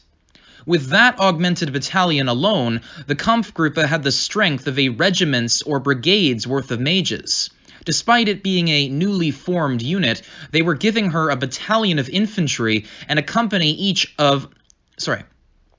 Despite it being a newly formed unit, they were giving her a battalion of infantry and a company each of armored and artillery units. Yet she wanted more? She was essentially asking for an independent, augmented, mixed brigade's worth of muscle. Honestly, talk about overpowered. It wasn't the kind of force he could entrust to a mere lieutenant colonel. As you so wisely pointed out, that is correct. But if possible, we need a shield, even if it is a weak one. But she didn't even seem to react to his bothered tone. As far as he could tell, she seemed genuinely convinced that the company was necessary. He couldn't believe the sheer gall it must take to request that a company's worth of mages be squeezed out from somewhere at this stage in the war. Don't be ridiculous. Well, you said I could. Certainly he said he would be somewhat forgiving, but this? No. If she really needed it, he would consider it, but she'd already had the 203rd Aerial Mage Battalion, an augmented battalion at that. He'd had a hard enough time quieting the voices requesting companies for operations that were desperate for mages. Most of the usable mage units are on the front lines already. The reason the augmented battalion was kept at full head count, and the reason they'd been able to enjoy a rest in the capital, was that despite going too far and being a handful, their achievements were simply that significant. That was also why they were so in demand on the front lines. This goes without saying, but I need you to understand that despite the rapid increase in mage units, commanders on the front lines are still complaining they simply don't have enough personnel. Is it really that serious? Circumstances have changed since the 203rd Aerial Mage Battalion was formed. We are hopelessly low on mages right now. The Eastern and Western fronts are practically competing for them. Anyone with an aptitude is already assigned to a front, and the rest haven't completed their education yet. Frankly, the mages they'd been able to cultivate were only a drop in the bucket of what they needed. The mage battalion of the Salamander Kampfgruppe was already augmented with an extra company, so giving them another one was... How much more of an impossible thing could you ask for? The army has already absorbed most everyone with any magic ability. Zatur grumbled in his head about the first place with a glance at Degrachov. Even if she was an extreme example, the army had been aggressively working to take in quite literally anyone with aptitude to expand their magic forces. The Empire simply didn't have a surplus of mages to give.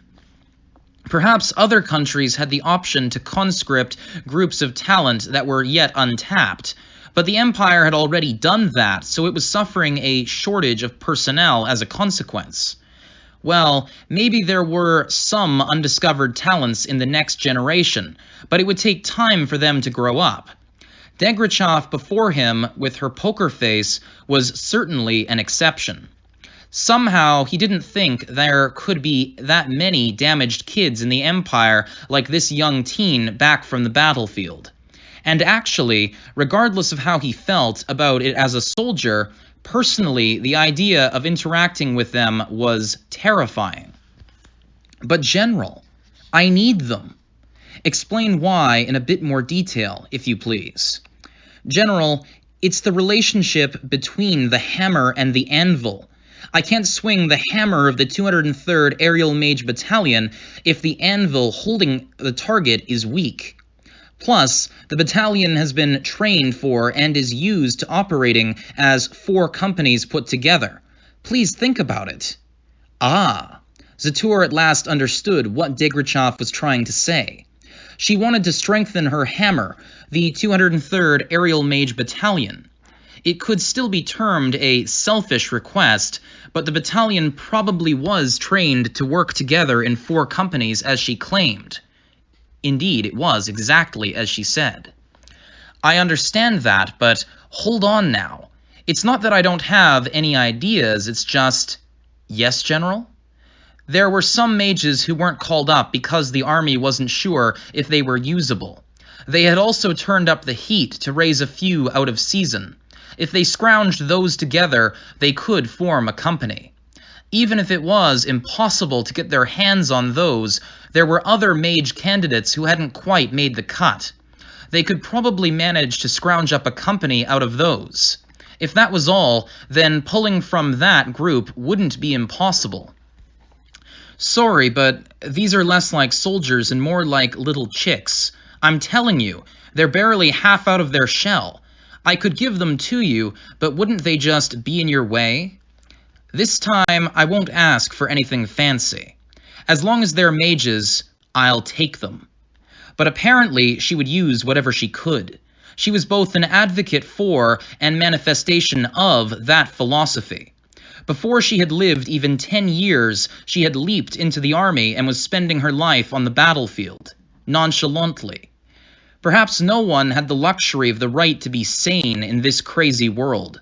Normalcy was an extravagance they would have to enjoy after the war. If mages who are just barely capable of providing direct support to infantry are all right, I can gather a few together.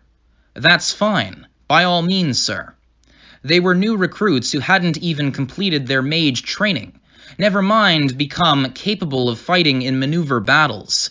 They might be able to support infantry, but the current war situation was worse than cutthroat.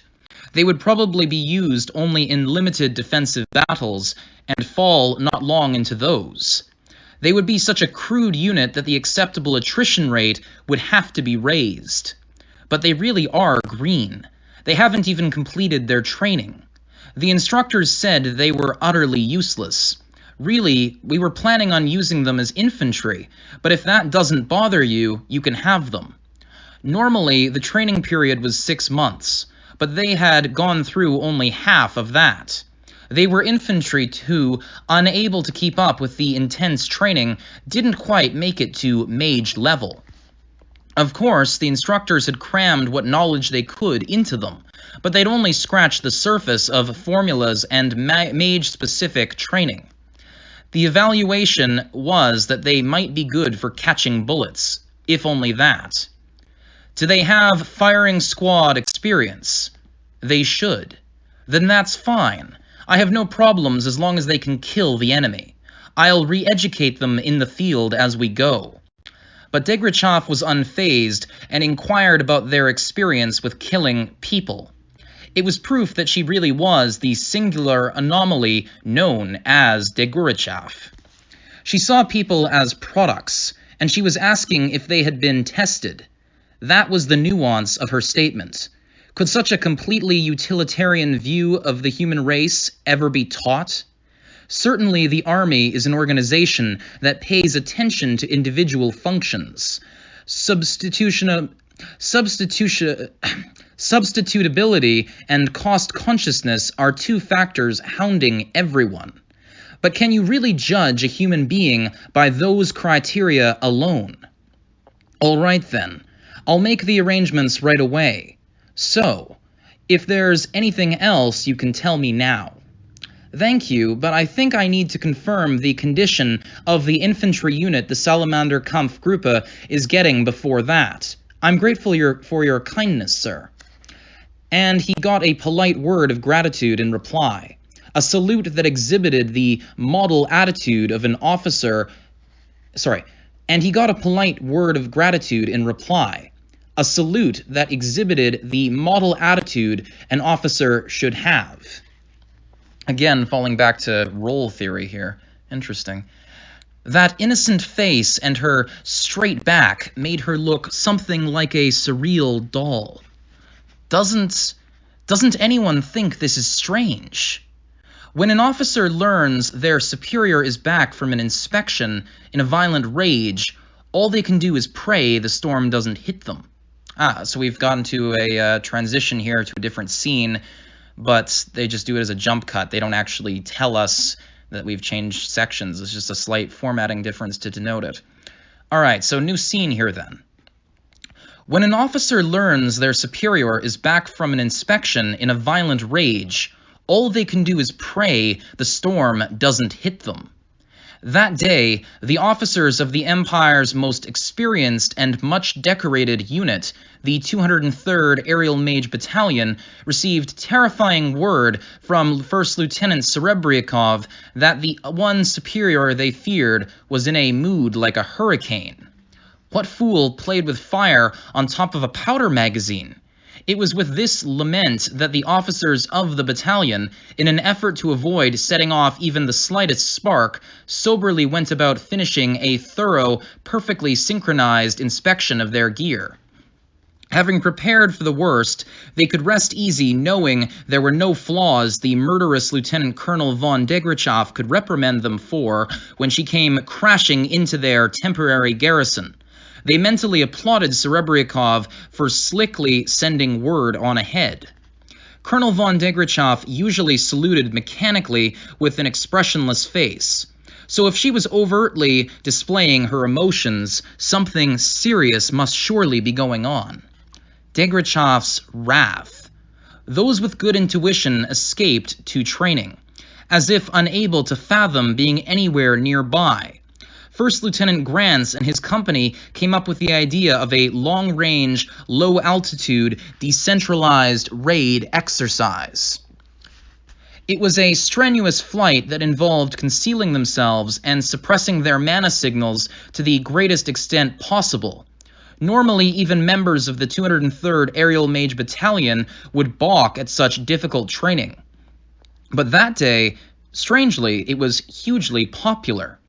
The ones who could flee were blessed indeed, but the ones who couldn't, the deputy personnel and Captain Weiss, had no choice but to enter the tiger's den despite the foreboding mood. Stealing a glance at their superior, Weiss wholeheartedly bemoaned their situation. Ugh. They're useless. I either want to retrain them immediately or shoot them all dead.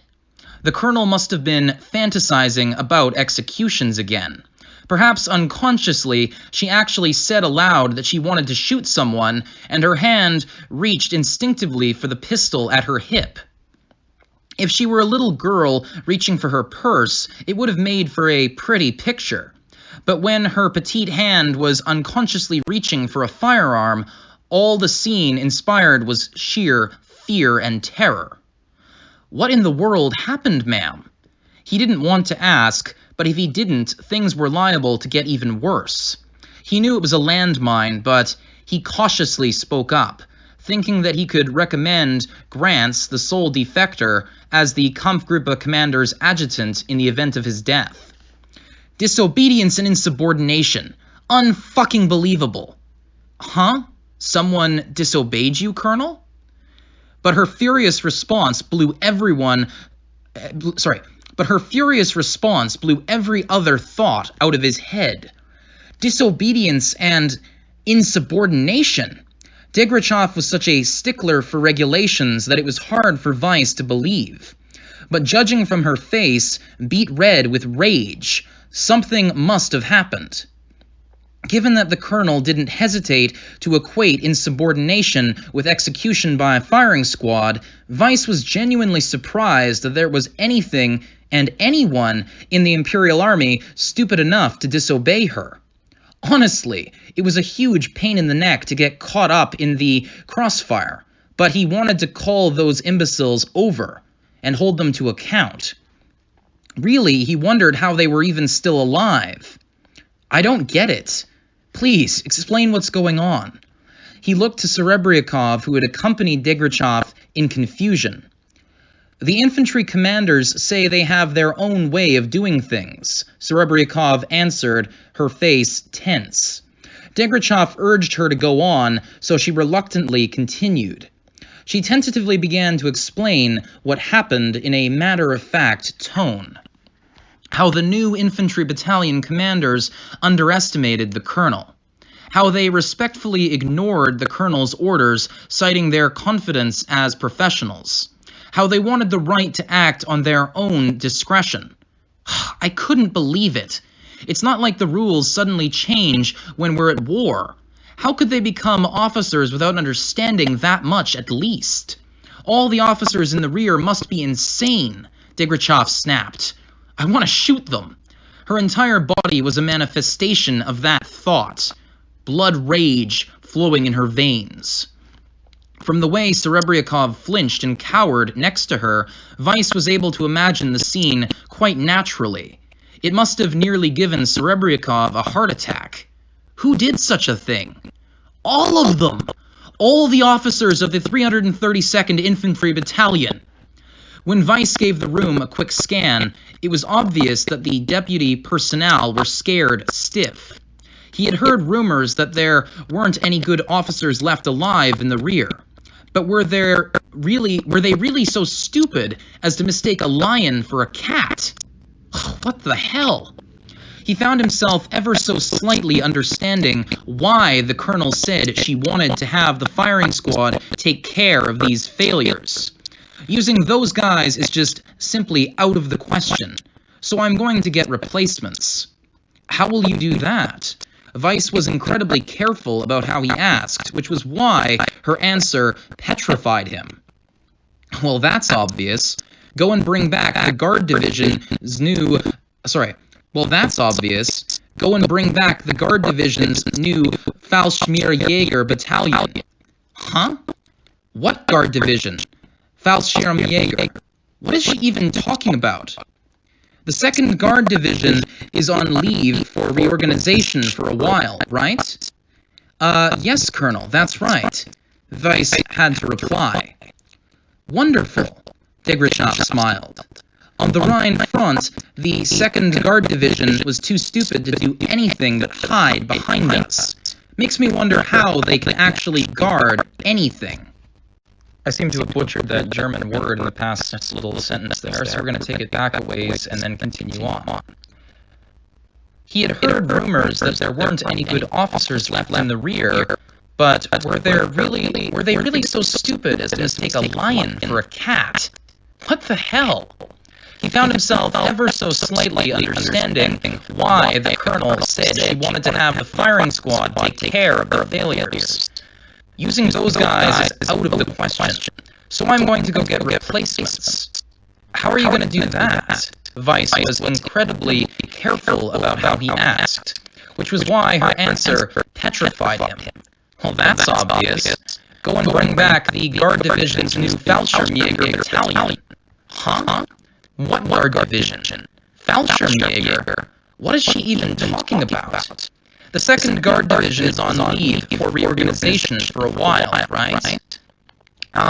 Yes, Colonel, that's right. Vice had to reply. Wonderful, Tanya smiled. On the Rhine front, the 2nd Guard Division was too stupid to do anything but hide behind us. Makes me wonder how they can actually guard anything. Yes, Colonel, quite right. Vice found himself nodding, as he knew the relationship between the Guard Divisions and the fort. We're going to make meaningful use of that force. We'll trade. Even these idiots should be able to pretend to do ornamental defensive missions. Yes, Colonel, it's just as you say, of course, said Vice with an emphatic nod. In his head, he prayed for her to stop unconsciously teaching, and yes, Colonel, it's just as you say, said Vice with an emphatic nod. In his head, though, he prayed for her to stop unconsciously reaching for the computation orb around her neck. So, you're going to ask the General Staff then? Please, dear God, don't explode. He was practically clinging to God's aid as he nervously broached the question. He would have felt more optimistic leaping into a forest of swords and hails of bullets. After all, in that scenario at least, he wouldn't be up against Colonel von Debrief. Then a miracle occurred. At least, the members of the 203rd Imperial Assault Mage Battalion headquarters present that day thought so. Oh, no need to worry. The commander of the battalion in the 2nd Guard Division already approved it. Until just a moment ago, the Colonel's expression would have made even hell's prison guards run the hills.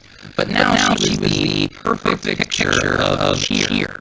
A gaily sublime smile like an angel bloomed across her face. How in the world you can convince him? Oh, that was easy. There were maniacs, every one. They're so thirsty for blood, it was a home run, really. Correction. She's a seductive devil. No question about it. Or at the very least, she was terrifying. She was a great mage, and she was a great commander. Dear God, please allow me to thank you for not making the Colonel our enemy. Plus, the one in charge of formation, Colonel von Legrand, knows what. I don't think there will be any problems. Vice mentally decided that he would go to church this Sunday. With no idea what he was thinking, Tanya smiled happily at how smoothly things are progressing. After all, she finally has an idea how things will go. It pays to push people for a yes or no answer, she reflects. Everyone said yes. Apparently, there was a point to bowing your head and saying please after all. Now she'll have a better chance of surviving the perilous front lines in the months to come. I'm just going to do my best for a brighter future. If I manage to survive, I should be able to at least escape to the west. New scene here. July 1st, Unified Year, 1926. General Staff Office, large conference room. It was an awfully strange scene. We had been gathered for the ceremony to establish the new Kampfgruppe. The venue, perhaps as a sign of General Staff's sponsorship, was a room in the General Staff office.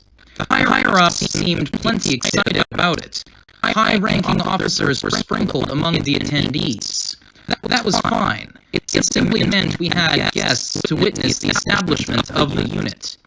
The Guard Division had been on many assignments dealing with formal events, so we had experience. Welcome, battalion members. I'll be counting on you. But what is that?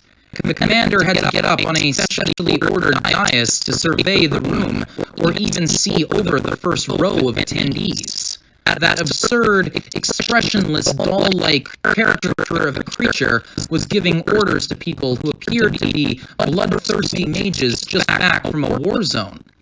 She smiled at them, savagely, and they watched her every move so as not to miss a thing. Something seemed very wrong with this picture.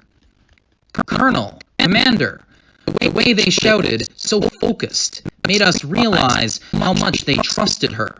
They would follow her to the depths of hell and back. Even we, Fallschirmjäger of the 2nd Guard Division, who qualify as elites, had to hand it to them. And yet there they were.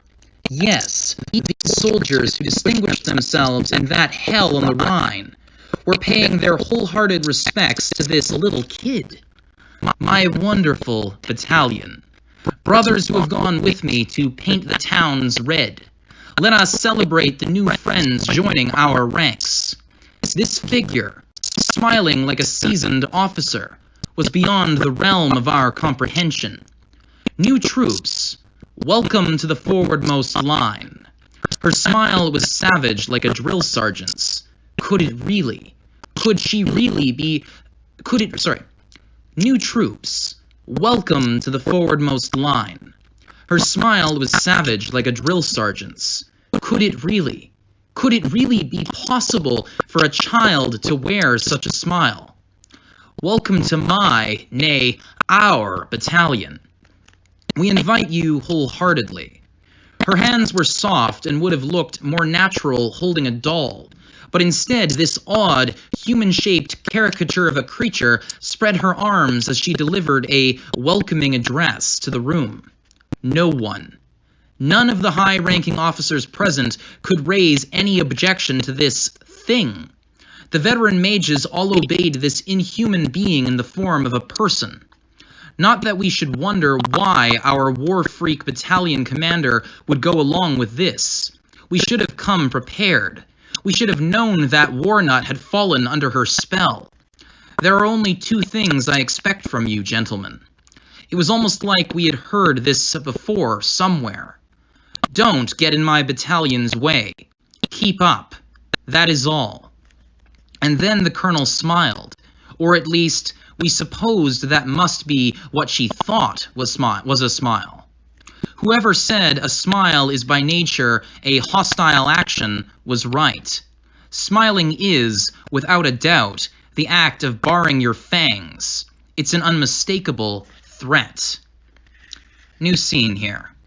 July 2nd, Unified Year 1926. General Staff Office, Service Corps, Deputy Director's Office. Lieutenant General von Zatour was looking over the reports from the front lines while having a late meal in his office. Tense, hurried footsteps interrupted him in his duties. When he looked up and saw his subordinate standing there, he was confused for a moment. It was the promising talent, Colonel von Legrand. The Service Corps and Operations in the General Staff had fought over him, and Zatour himself thought highly of the man. When he flew furiously into his office, Zatour furrowed his brow slightly and asked, "What on earth is it?" "General von Zatour, are you really putting Colonel von Degrichaff in charge of a Kampfgruppe?" The question was cleared up the moment Legrand opened his mouth. For better or worse, he was one of the Army's sensible officers. To put it another way, he was someone who was apprehensive of Degrichaff's more over-the-top actions. During the inquiry, he had defended Degrichaff's conduct, but ultimately he thought privately that she would inevitably ruin them. Therefore, he didn't trust her.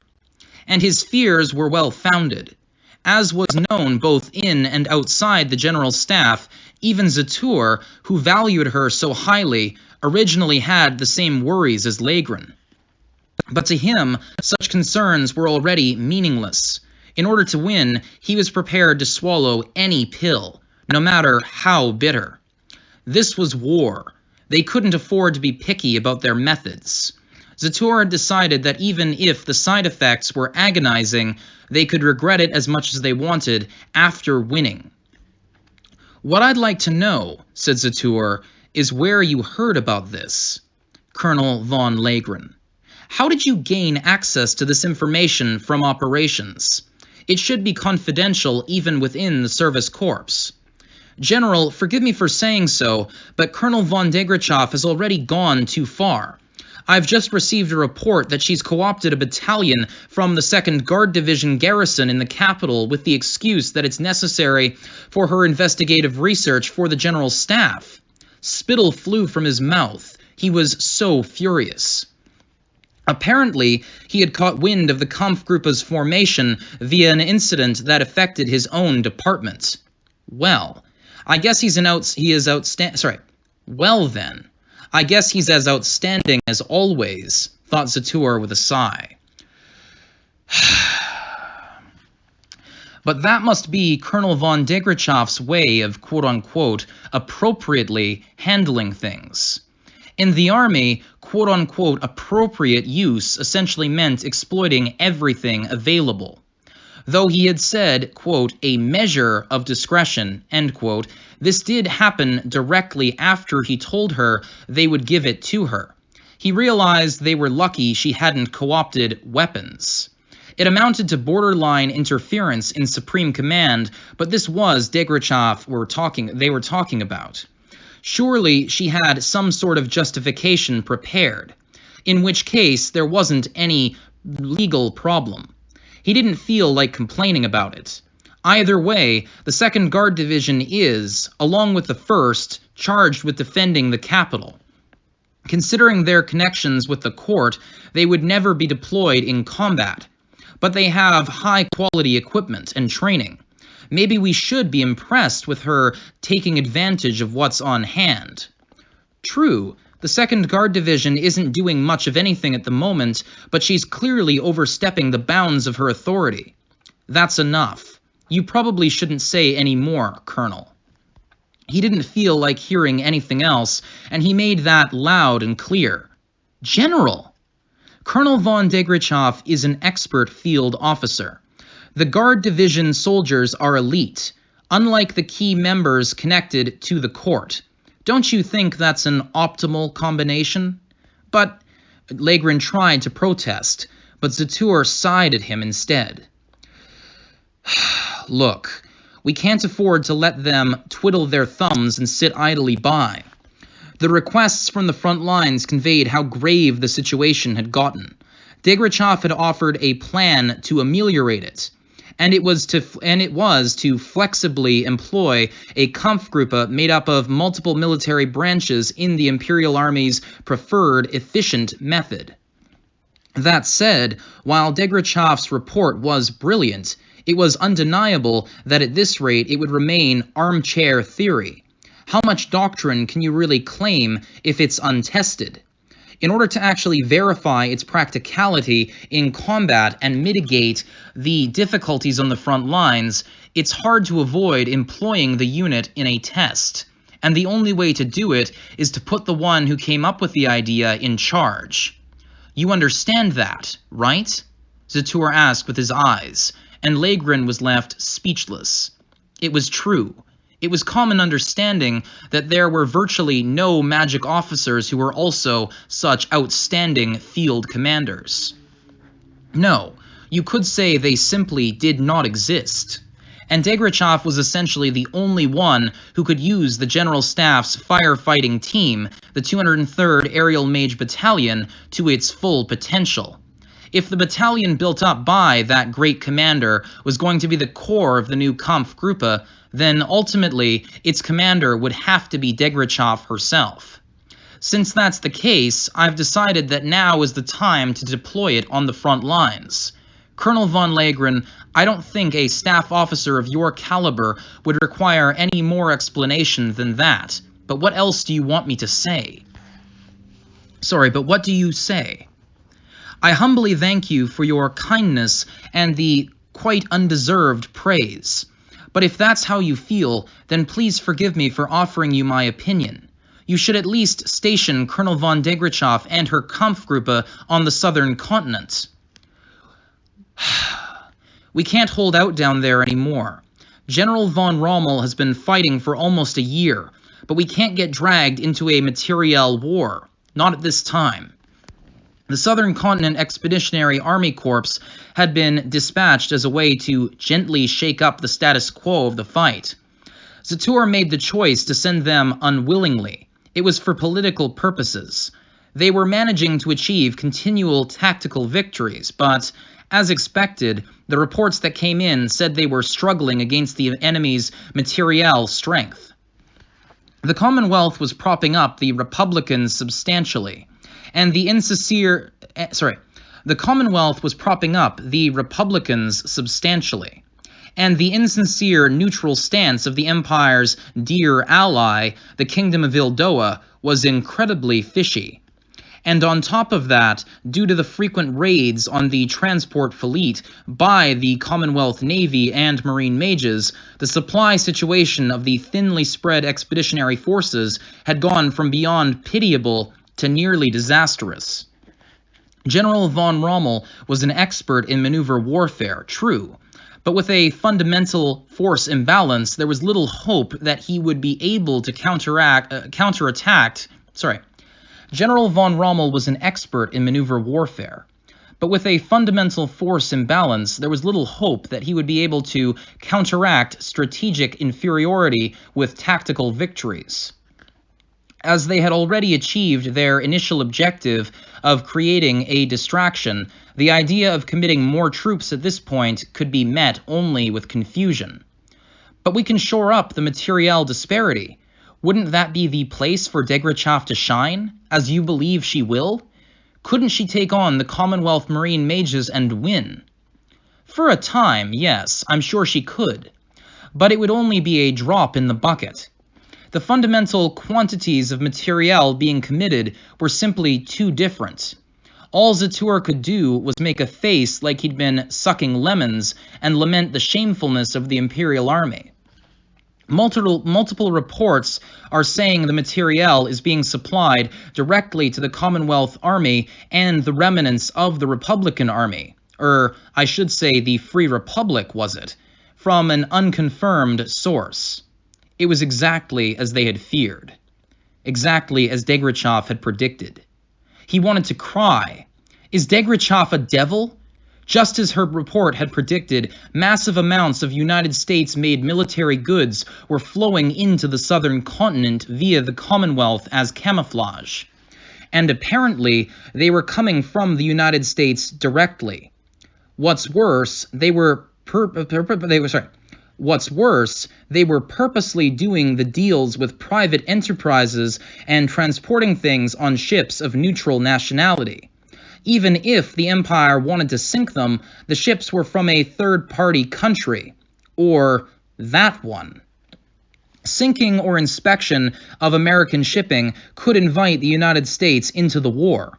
At least, that's what Debrief's paper from so long ago had claimed.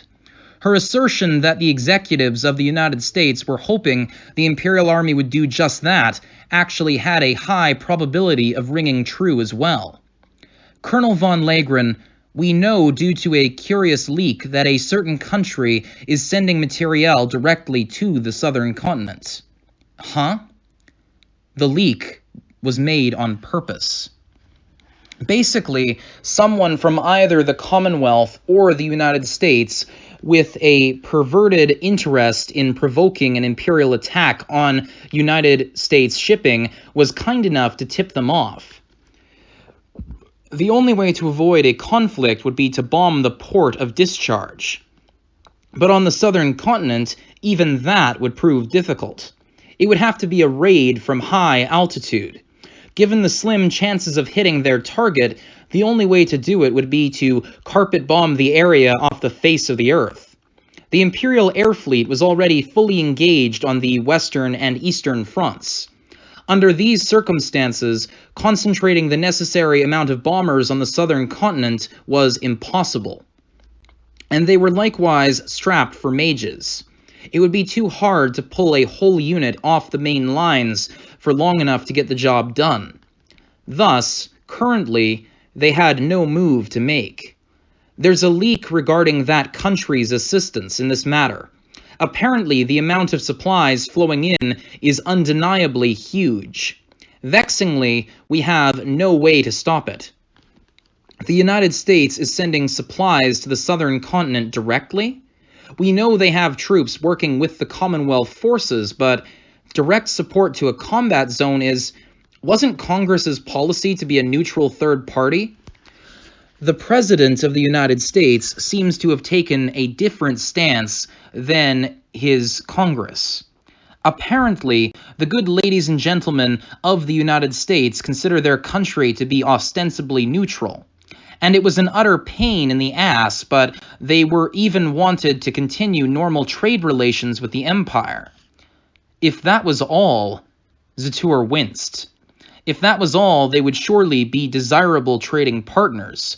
But the President of the United States seemed to be of a different mind than the voters. What will you do? Our empire may be great, but we have our hands full with the Federation and the Commonwealth. I want to avoid starting anything else at this time. Ultimately, if they had no way to mitigate harm, getting involved would prove too costly. He could only think that the United States' pro-war faction was openly provoking him, egging them on to attack. There was no need for the Empire to go biting the poisonous apple of their own accord. Of course, it's aggravating to helplessly watch our enemy enjoying those benefits, which was why they had to win in the East at all costs. If that much could be achieved, nothing was off limits. All that mattered was whether it would benefit the Empire or not. Everything had to be considered accordingly through that lens. That's how it is, Colonel. To win, we need to get results in the East. So I'm going to have Degrichov wreak havoc on the Eastern lines. Yes, sir. Midway through the Great War... yes, another change of scenery here, I suspect. Midway through the Great War, a serious conflict arose within the Imperial Army General Staff regarding overall war policy. General von Zatour, who had led their efforts on the Rhine front overall, and his followers made up the Western faction. They advocated a bloodletting strategy, draining the enemy over time until it died. On the other hand, the Eastern faction, made up primarily of people involved in the Eastern Army Group, prioritized the Eastern Front. They advocated a decisive strategy to end the war quickly with encirclement and annihilation of enemy forces. The Western faction strongly condemned the idea of a decisive battle as too risky. Zatour especially, who was an adherent of attritional containment doctrine, wanted to avoid large-scale offensives. Trench warfare had taught them the merit of decentralized advances and encirclement tactics, but nonetheless he was extremely skeptical of going on an offensive while their enemy held the advantage. Meanwhile, the Eastern faction proposed their strategy on the premise that the Federation would have numerical superiority. Under that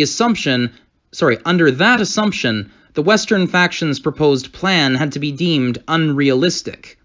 What they set their sights on next was an attract and annihilate strategy employing their mobility along interior lines. It was an application of a method proposed by Zatour, who had encircled and annihilated It was an application of a method proposed by Zatour, who had encircled and annihilated the bloodied and weakened Republican army at the end of the First Battle of the Rhine. The Eastern faction focused on the mobile aspects and saw the tantalizing prospect of an encirclement. While the attritional containment doctrine endlessly piled up corpses, the decisive battle doctrine would limit losses by ending everything in one single stroke, achieving a final victory. The Eastern faction used that logic to rebel against the passivity of the mainstream General Staff faction. It ended up that they would test their theory in an operation on the Eastern Front against the Federation army that had broken through the Imperial lines after the initial sneak attack.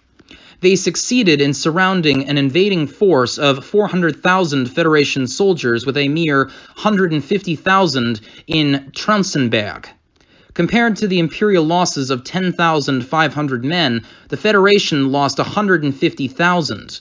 90,000 of which were taken prisoner, with the rest being fatalities. Though tables hadn't completely overturned their numerical inferiority, and they let some remnants of their enemy escape, the battle was considered solid precedent for the Eastern faction's theory. On the heels of that success, the Eastern faction began planning how to increase their gains and bring the war to an early close.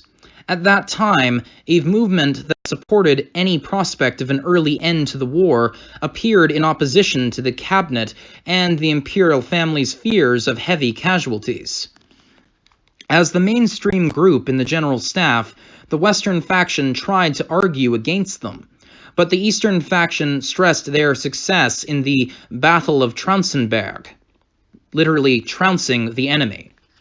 More than anything, the Eastern faction's achievements were so much more persuasive than the Western faction's victory on the Rhine front, which had come at the cost of a mountain of Imperial corpses. Thus, the General Staff proposed and carried out a single plan. It was called Operation Lakeside. The idea was to push up the front lines via a major offensive. It was emphatically criticized from several quarters for being high risk, high return, but in the end, they bulldozed all opposition and pushed it through. It was ordered as Order Number 41. Thus, the Imperial Army's great offensive in the east became known as Operation Number 41, or colloquially as Operation Lakeside. The Imperial Army General Staff's Order Number 41 was top secret. It was delivered by officers themselves. Defensive combat in the Federation was nearing its end. We had already destroyed the Federation's reserves at Traunsberg. The situation was fluid, but the Federation's surplus forces were drying up quickly, and it had practically lost the advantage it had seized in the initial sneak attack. Amid these circumstances, the Imperial Army was tasked with seizing the initiative as soon as weather and ground conditions improved. The objective was to thoroughly annihilate the remaining forces the Federation Army had been holding onto and, to the extent possible, incapacitate their critical field army. In order to accomplish that, it first sent its main forces into the main operation in the east. Then, in order to defend their expanded lines, a mobile corps was formed. The general plan was to mop up the enemies on the front and take the road and supply base along the former forwardmost line.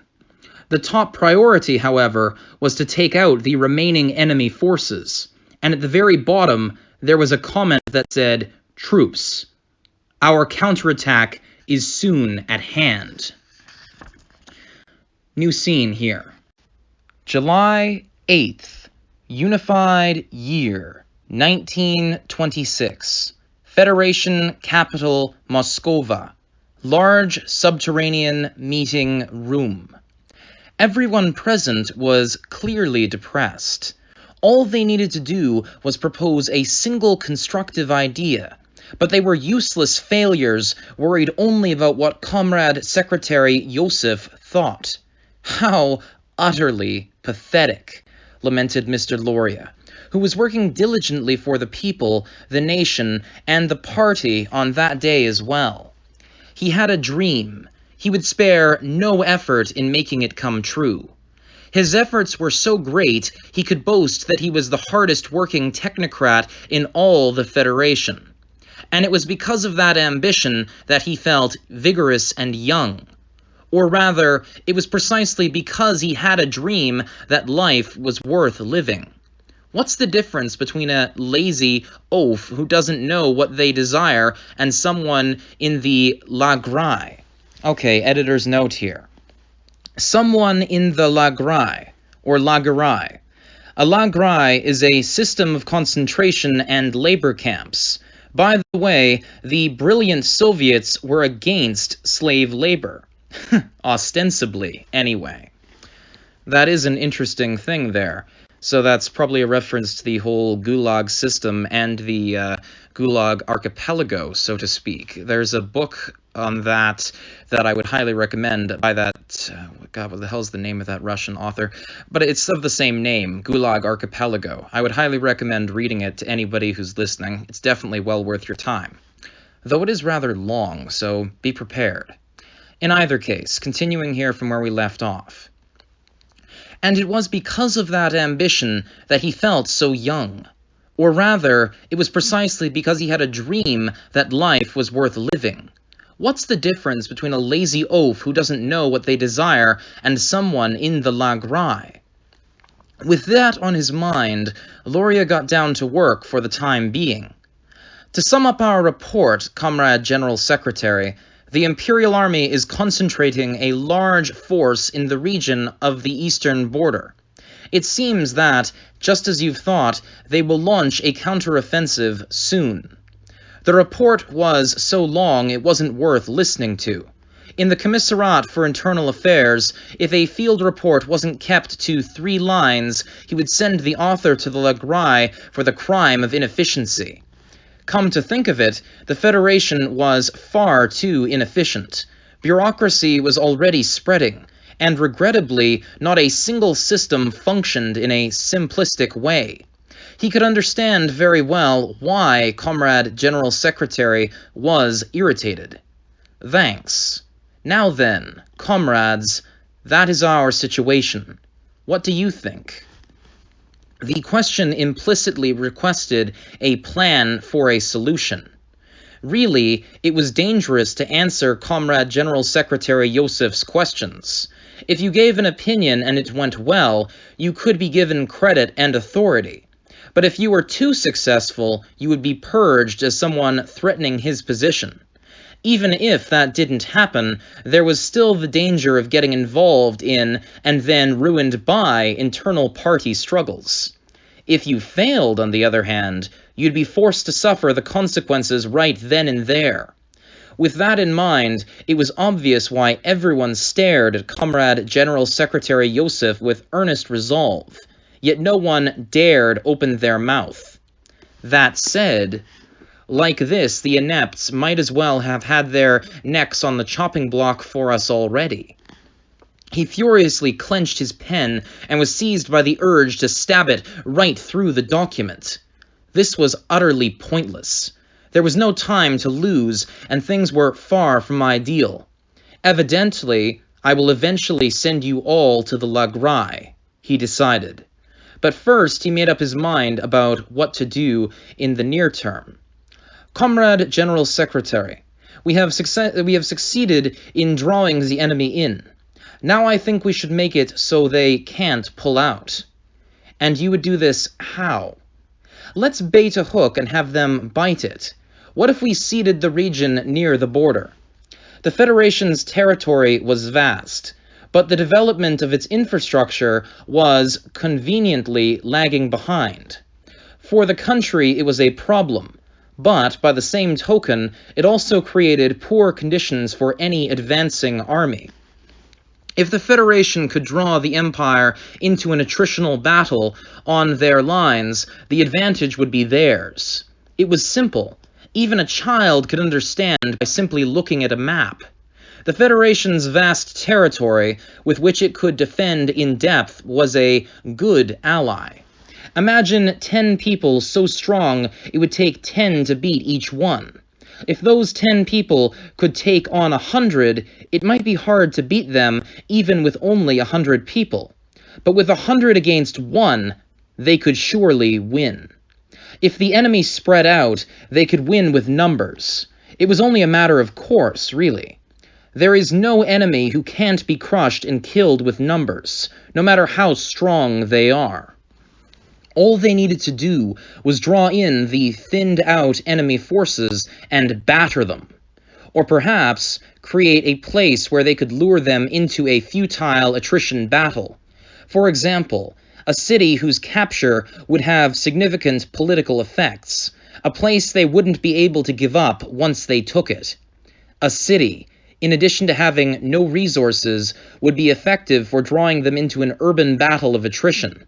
The most apt place near the front lines was Yosefgrad. It would be typical for them to order the Federation army to guard the city with their lives. If the Imperial army captured the city, they would probably never let it go, especially if our propaganda kept saying that we would take it back at all costs. And regardless of what would happen if the Federation challenged the Empire's mobile army to a field battle, In a battle of attrition, the Federation's numerical advantage would begin to take effect. In other words, dropping back for the Federation army would mean securing strategic depth. The Imperial army might get space, but the Federation army would get time to reorganize. Comrade Lauria, say what you will, but that puts the Federation's honor at stake. Are you perhaps saying we should give land to the Empire under the direction of our great commander, Comrade General Secretary? But the responses came from idiots who made his head hurt. If you looked, you could see how they flaunted their allegiance. It disgusted him to be contested by those imbeciles who were capable only of blindly following and obedience. Oh, shut up! Comrade General Secretary, may I please continue, sir? I'll put those guys first on the list of people to send to the Legrand. I swear it, he thought as he addressed the formal leader of the proceedings. At least Comrade General Secretary Yosef trusted him. Even if he said something that displeased him, it was purely out of loyalty. Go ahead, Lauria. And dictators tend to be sensitive to those sort of things. Of course, Lauria knew that only from experience, but even still. Anyhow, the highest authority figure present waved a hand to have the protesters settle down and allowed Lauria to continue. Thank you, sir. Lauria understood.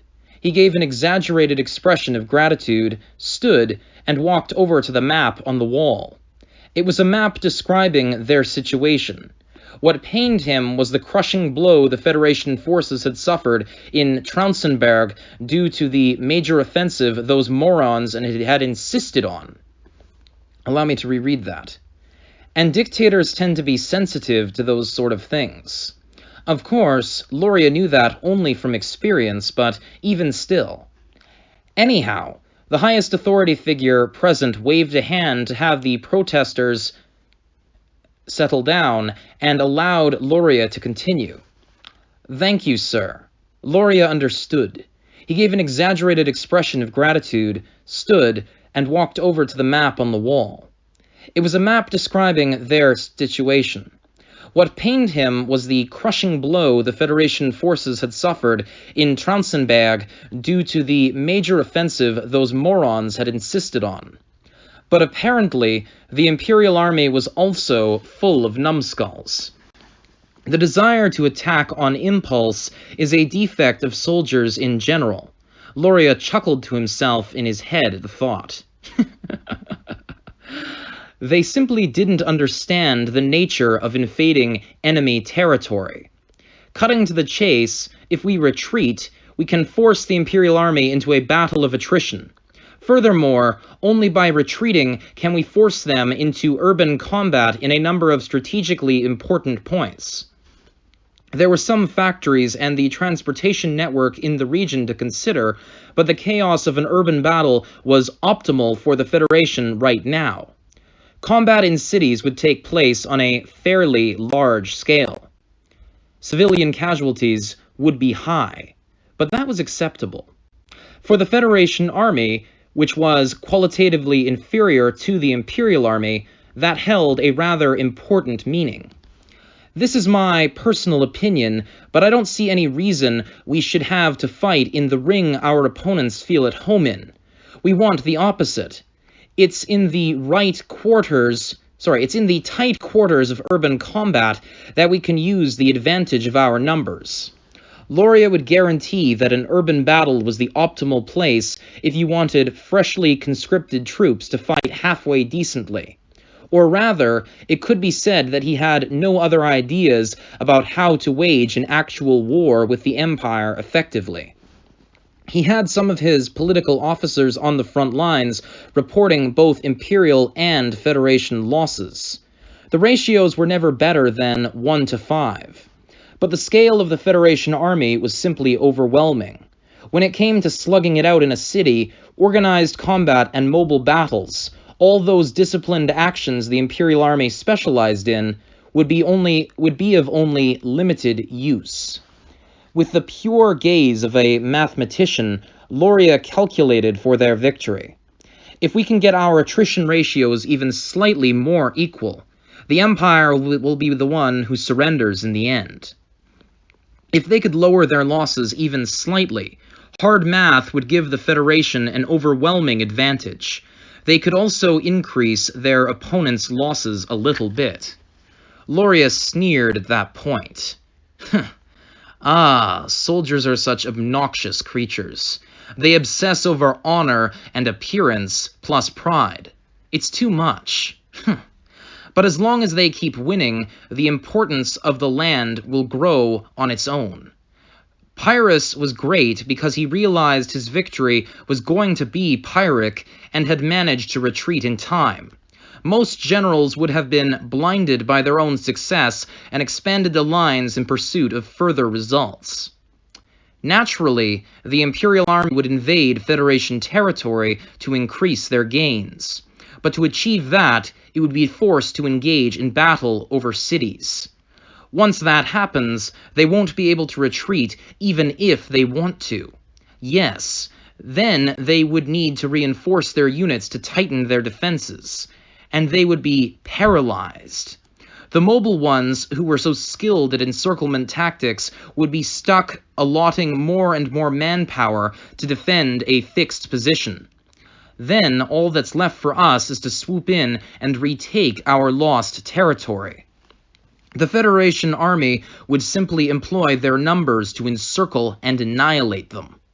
And maybe it would be good to send in some spies via a third-party country to agitate public opinion in the Empire against the war. Then they really wouldn't be able to pull out. Or I should say perhaps towards the war. Of course, so that we can resist to the last, Internal Affairs plans to dispatch blocking units behind various units fighting in the city. They also required some live bait to lure them in. We would take anyone who had made anti-Federation remarks, as well as ethnic nationalists and reactionaries, then grind them down to nothing against the Imperial army. Lauria spoke matter-of-factly, but internally he felt like bemoaning the silent, trembling party executives and their stupidity. When he looked around the room, he saw a few horror-stricken faces among them. You people with your fake morals only pretend to be virtuous. There couldn't possibly be a good person here. He wanted to jeer. At least I'm honest about it. I'm confident that we'll then be able to crush the Imperials using a wall of civilians we'll force to volunteer for the army and the riffraff from the concentration camps. They would preserve the soldiers who were loyal to the establishment whilst disposing of potentially dangerous elements at the same time. No, if we put it another way, all the Federation's people will heroically resist the invaders. And it wouldn't be through a purge, but sacrifice for the fatherland. Or they should say here, motherland, because they were talking about Russia here. And it wouldn't be through a purge, but sacrifice for the motherland. It wasn't someone from the establishment who would perform the purges, but their enemy, the Imperial army. There was no need for the party to get its hands dirty this time. Lauria was surprised by his own acumen. I like the way this guy thinks. Shit. When their hopes and dreams are the motivator, people exhibit unbelievable strength and abundant creativity. Under the leadership of Comrade General Secretary all the Federation's civilians will rise up as partisans and fight to the last. Don't you think that would be wonderful? I see. That could be an effective proposal, yes. At least everyone could understand that much. No one questioned the ethical values, whether he was right or wrong. So the idea was accepted very easily. Thank you. All right, I'll put you in charge of that, Comrade Lauria. But you know failure is unacceptable, don't you? Of course. Please leave everything to me, sir. Failure is unacceptable. The warning was accompanied by a harsh gaze. A chill went up Lauria's spine, but he didn't avert his eyes. He continued looking back, determined. For him, A chill went up Lauria's spine, but he didn't avert his eyes. He continued looking back, determined. For him, this was part of fulfilling his dream. Comrade General Secretary, I hate to ask for this in return, but there is one thing. If there are supplies you need, I'll approve them. What is it? Sir, it's about the criminal who bombed Moscova. I'd like to personally be the one to judge her. That fairy. I want her. No matter what it takes, I'll do anything. I've got to have her for myself. We must proceed very carefully. Yes, very carefully with that matter. I can't promise you, Comrade Lauria. Lauria had brought up that detestable situation in front of the General Secretary of all people. That alone was stepping on the tiger's tail. In fact, the hand holding his pen was visibly shaking from rage and humiliation at the remark. Comrade General Secretary, then I'd at least like to have the little girl. He knew it was reckless. But even so, there were times a man just had to act. Comrade Lauria, is she your type? Of course, that's not exactly the right way to express it, but there were things he had to do, even if it meant sacrificing everything. There are times in life that you just have to speak up. What? Sir, she's what you would call my ideal. I would so very much like to make her gasp beneath me. Pure determination. Lauria could only plead. Was hoping all he could do? No. He acted. He spoke his mind. Would his hopes be allowed? That was something only God knew. They should perhaps have translated it as, that was something God alone knew. But Lauria had made up his mind. He had already decided. If they wanted to laugh at him as a fool, he would let them, as long as he could have her. Fine. If it will dispel your anxiety, then I shall allow it. You can count on me, sir. I'll eradicate every obstruction and enemy to make this operation a success, guaranteed. And so, Lauria had acquired the wings he needed to make his dream come true. As soon as the meeting ended, he jumped into his car and sped back to headquarters, which was being rebuilt, to get back to work. The General Secretary gave me permission. Now I just have to catch her. The situation was steadily evolving to make his dream a real possibility. That sense of fulfillment made him forget his age. He felt giddy and young again. He was convinced he had lost the pure-hearted anticipation of a child long ago, so he was genuinely surprised at himself. The Imperial Army is walking right into my trap. If this goes well, I'm sure I'll be able to lure that Salamander Kampfgruppe, or whatever they called themselves, deep into our territory. And when that happens... But at the same time, he had the caution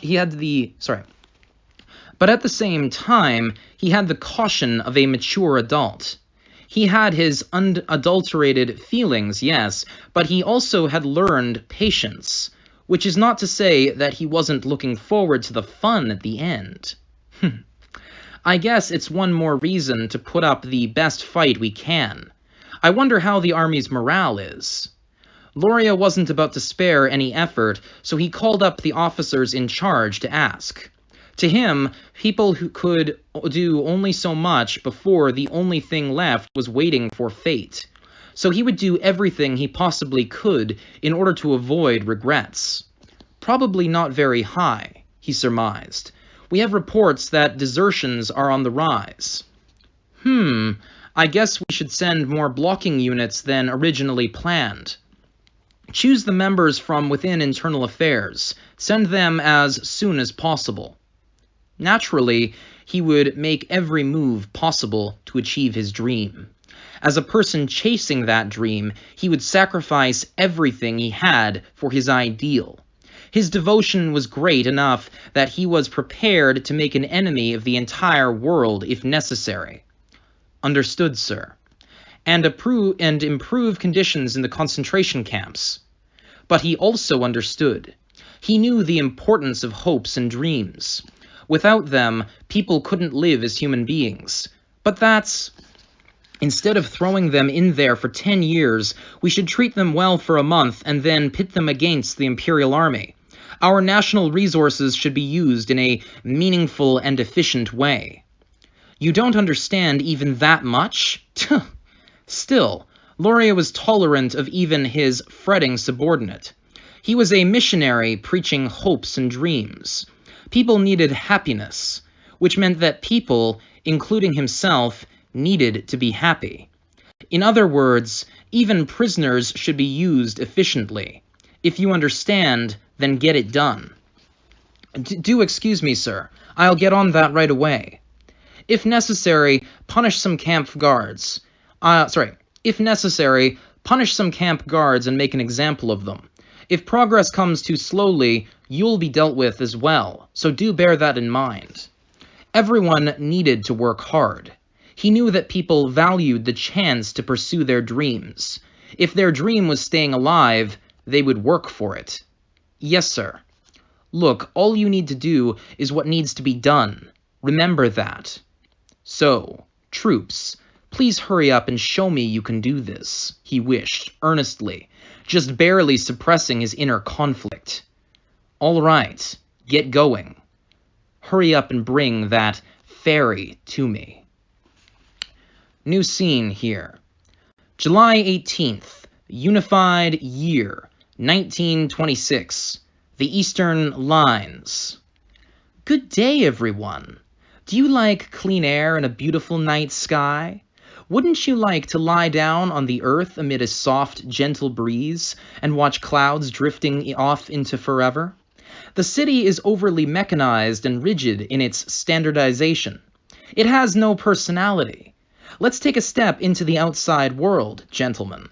I'm sure we'll find an abundance of the nature we're meant to return to. Our addiction to machines and over-reliance on cars might make you think walking on the earth is a little crazy. But please remember, our ancestors walked, and so too do we. So why not learn from our forebears and take a little stroll outside? I apologize. My introductory remarks have gone on for too long. How embarrassing. I am the officer in command of the General Staff's Salamander Kampfgruppe, Lieutenant Colonel Tanya von Degrichow. My current job is armed hiking. All I have to do is go on and on, by motorcycle or armored vehicle, across the muddy earth. Our actual mission is to support the flank of the Imperial Eastern Army Group's northern cluster. You could say it's the newly formed Salamander Kampfgruppe's flank patrol mission. Well, I heard our friends in the east beat the invading enemy's reserves in Traunsenberg.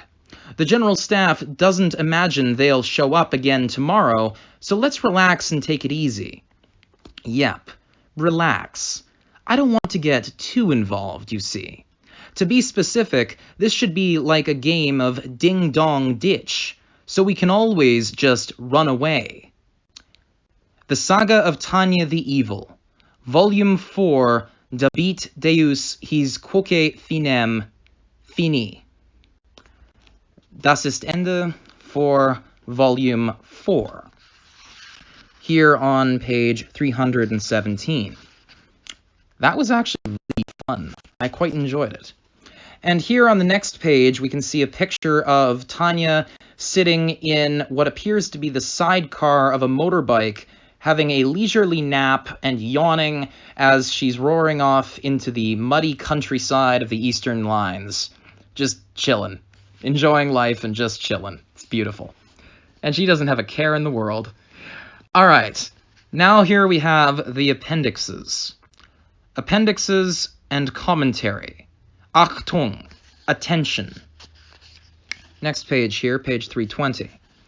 Commentary. This here is sort of delineating what happened in this book and what steps were taken throughout the course of the war. March 15th, Unified Year 1926. The Imperial Army General Staff orders an urgent cross-border operation after picking up signs that the Federation Army is actively mobilizing. The 203rd Aerial Mage Battalion begins sneaking into the Federation. That's Map 1 there. Map 2. At the outset of the war, they incapacitate the Federation Army's artillery position, including their railway guns. The same day, the on-guard Eastern Army Group abandons the border due to railway gun fire and other heavy bombardment. It shifts into delaying battles while waiting for the Great Army's arrival. The 203rd Aerial Mage Battalion begins a distraction operation on orders from the General Staff. It succeeds in striking the Federation's capital, Moscova. Map 3. The Imperial Army continues its fighting retreat all along the eastern lines. The Federation Army continues advancing west along 3 routes. The Imperial Army General Staff plans to use the interior lines strategy to counter and destroy each group. The 203rd Aerial Mage Battalion heads to Tegenhof per a rescue request from the Eastern Army Group. They engage in a mobile defense battle to aid the besieged town. By clashing with the Federation's strategic reserves, the 203rd Aerial Mage Battalion exhausts itself but manages to help hold Tegenhof as well as pin and grind down the enemy reserves. Map 4. The Imperial Army launches a new mobile operation with Tegenhof as its axis. It succeeds in striking the weakened Federation reserves in their weakest point. Next page here, Map 5. In the series of engagements known collectively as the Battle of Traunzenberg, the Imperial Army seizes In the series of engagements known collectively as the Battle of Traunzenberg, the Imperial Army seizes the initiative in the east. Map 6. Following the political fallout of the 203rd Aerial Mage Battalion's attack on Moscova, Major Tanya von Degrichow and her troops are transferred to the west. The 203rd Aerial Mage Battalion participates in the Western Air Battle as part of their combat skills research. After a few skirmishes, they perform their first combat search and rescue mission over Commonwealth territory. During the mission, Major Tanya von Degrichow knocks Mary Sue out of the sky, though she survives. Lieutenant Colonel von Degrichow forms the Salamander Kampfgruppe with the 203rd Aerial Mage Battalion as its key unit. The Salamander Kampfgruppe heads for the fierce fighting on the Eastern Front. General commentary. During the early stages of the war in the East, the Imperial Army, which combined mobility and impact in an extremely successful way, was able to counterattack across all areas and seize the initiative. Overall, the Empire seemed to have the advantage. But the Imperial Army's systems were constantly overburdened, and the General Staff was intimately aware that they couldn't be optimistic, especially when it came to the rate of attrition. Meanwhile, though the Federation stumbled in the beginning, it has everything necessary to enact a good defense in depth. Though the Imperial Army has the initiative, the situation remains fluid. Both sides will probably aim for a more decisive victory from here on out. Now here on the next page here, which I do believe would be page 325, though it is not marked, we have the Afterword by Mr. Carlo Zen himself. Afterword. To everyone who picked up Volume 4, I'm sorry to have kept you waiting. But I said I would put it out in early summer, and it's June. It's June, by God! And I think it's fine to say that the last day of June is still undoubtedly early summer. So I don't think it's out of the question to make a strong argument and say I delivered perfectly according to plan. One other thing, and due to space constraints I can't get into all the details, but beware of the crooked propaganda claiming that Carlo Zen is not a light novel author. Youjo Senki, The Saga of Tanya the Evil, is unmistakably a light novel. By definition, it is definitely a light novel. I must stress this point. This is important, so I'll say it again. It's totally a light novel, regardless of how thick it is. Now that the important announcements are out of the way, on to the meat of this afterword. Here we are on Volume 4 of Youjo Senki, The Saga of Tanya the Evil. To be honest, it's such a wild title, I wasn't sure I would be able to keep going this long. So I feel I've been blessed with unexpected luck. I hope to receive your continued patronage. Nothing would make me happier. A warm thank you to Tsubakiya Design for the design of this text, Ukita for the proofing, my editor, Fujita, and most of all, to the illustrator who always does such wonderful illustrations, Shinobu Shinotsuki. Now then, I firmly believe I have a moral duty to take this opportunity to extend a heartfelt apology to Shinotsuki for the horrible thing I did.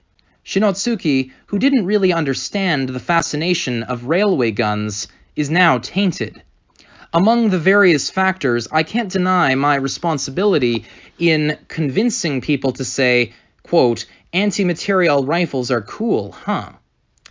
But how could I help it? Sorry, but railway guns are just poetry in action. I can't help it. Readers, please don't forget. Youjo Senki, The Saga of Tanya the Evil, is made by condensing that romance and hobby, adding water to create a soup stock of hobby and romance, carefully seasoning the romance with more hobby, and then throwing in an unbelievable amount of hardcore stuff. And so, the story is heading to the east. I told my editor the war on the Eastern Front, quote, won't take too long, end quote. So I figure I'll finish it off pretty quickly. It's only a little part of humanity's long history since we began recording it, so in the grand scheme of things, it should be short. But just because it's short doesn't mean you can let your guard down. If you let yourself get lured in without thinking, you might find yourself swooning over railway guns. You might find yourself swooning over railway guns. Of course, maybe that warning is coming a bit too late for those of you who have been kind enough to read up through Volume 4. June 2015, from Carlo Zen. So, just a little brief bit of analysis on his written statements here. So, all this talk about railway guns seems to imply that the Japanese portion of the fan base took offense at the way the railway guns were drawn in this text, or the fact that they were incorporated. As for the talk about anti-material rifles are cool, huh, is probably a reference to a meme from a show, in a show called, God, the name escapes me right now, but it's basically the show. It's a show about vampires, and there's this thing where this chick says bitches love cannons, and it became a meme, and it's her shooting an anti-material rifle at vampires or something. I'm guessing that's a reference. So evidently he's replying directly to members of the Japanese fan base and literally acknowledging the memes they're sending to him in reference to his seeming obsession with railway guns. But I don't know the context of all this. This is all like roughly 4 years in the past now, this being 2019, almost summer now, it's May. So, yeah, I can't speak to that. On the last page of the text, we have another ad that was inserted by the publisher, Yen On and Yen Press, which basically says, have you been turned on to light novels yet? And they're trying to push, it looks like, Sword Art Online, Excel World, Spice and Wolf. Is it wrong to pick up girls in a dungeon? Really? a certain magical index, and another. Not really my thing, any of those. Some of them I have actually read or seen the show for. Now, what I'm going to do next is I am going to reread the section on the back and then do a bit of a debrief. So, on the back of the text, as we read in the first video of this particular book, as soon as Major Tanya von Degrachav returns from combat on the sandblasted southern front, her battalion is handed incredibly confusing orders that send them eastward. Under the guise of a training exercise, Tanya and her troops infiltrate Federation territory in absolute secrecy, only to find that the unimaginable has occurred. Federation forces are preparing for war. It takes just a single thunderous roar of a railway gun to shatter their disbelief and thrust the Empire into yet another ferocious battle. From now on, there will be no way forward except through victory, even if it means making the entire world their enemy. Well then, Volume 4 has not failed and certainly has not disappointed. It was, quite frankly, spectacular. I loved it. Now then, on the subject of Volume 5 and other matters, let's tackle Volume 5 first. So, I received Volume 5 in the mail some months ago, although I regrettably haven't quite gotten around to starting it as yet. Far too busy between work and school and various other matters. But it will be coming, and that's a promise. At the moment, I've got, full-time 10-hour shifts and one class over the summer, but my weekends are open, so yeah, if I dedicate a day or two a week to recording and editing and all the rest, then you should expect to have roughly an upload once every 2 to 3 weeks, or roughly a month at most. So yeah, that will come in short order. Now then, other things worthy of discussion.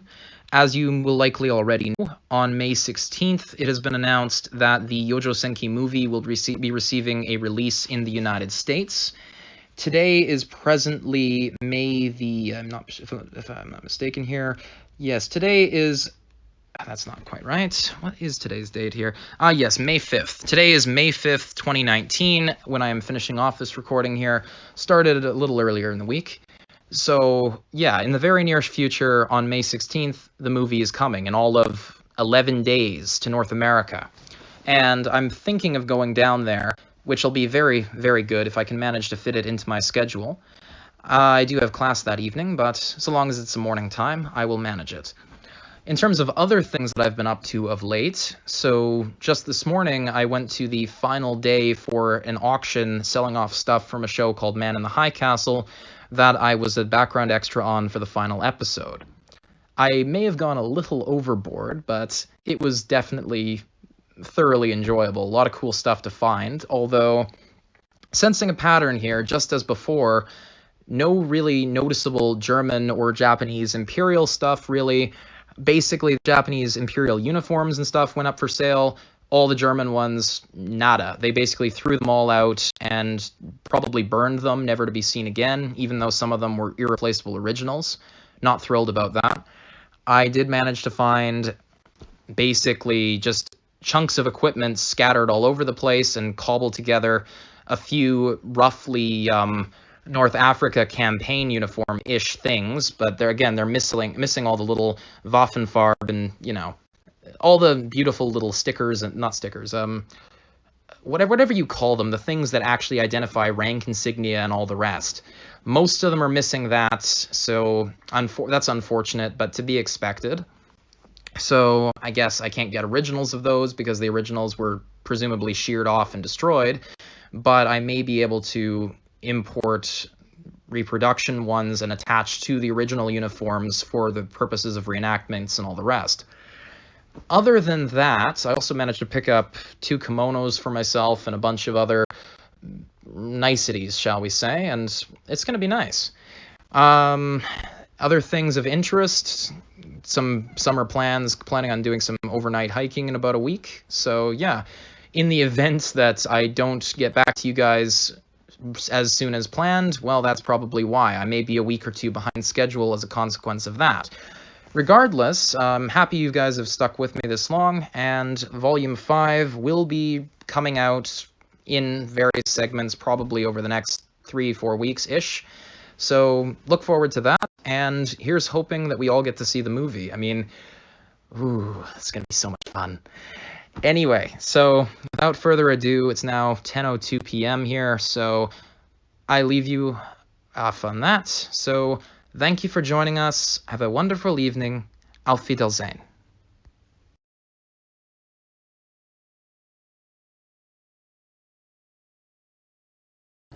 It's got like 20 people holed up inside of it.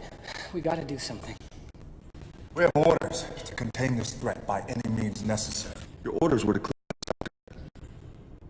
They're okay, they're just scared shitless. I think it's... Son, you don't think! We're in the field, soldier. We kill them all.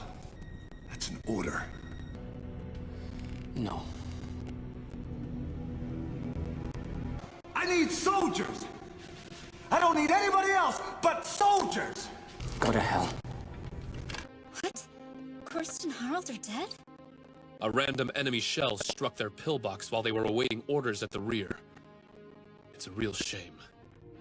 Excuse me. I'm sorry to interrupt, but there's something you need to know. What is it? Bad news. About Corporals Korst and Harald. Yes, they're dead. But how do you know that? It was inevitable, really. A pillbox is exposed. It doesn't move. Mutinous insurrection is punishable by death. A complete and utter monster in the of a little.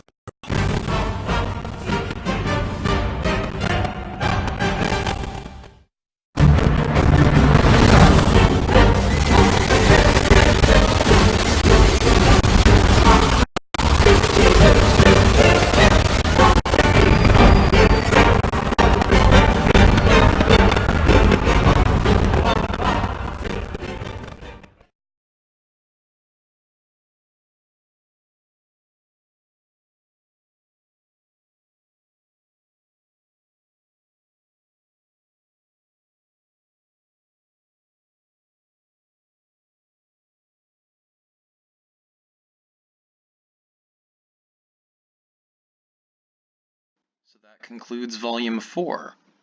Terribly sorry for having to do it in this format, but unfortunately, the files seem to have gotten corrupted somehow. In either case, I'm glad you enjoyed it, so thank you for joining us, and see you next time.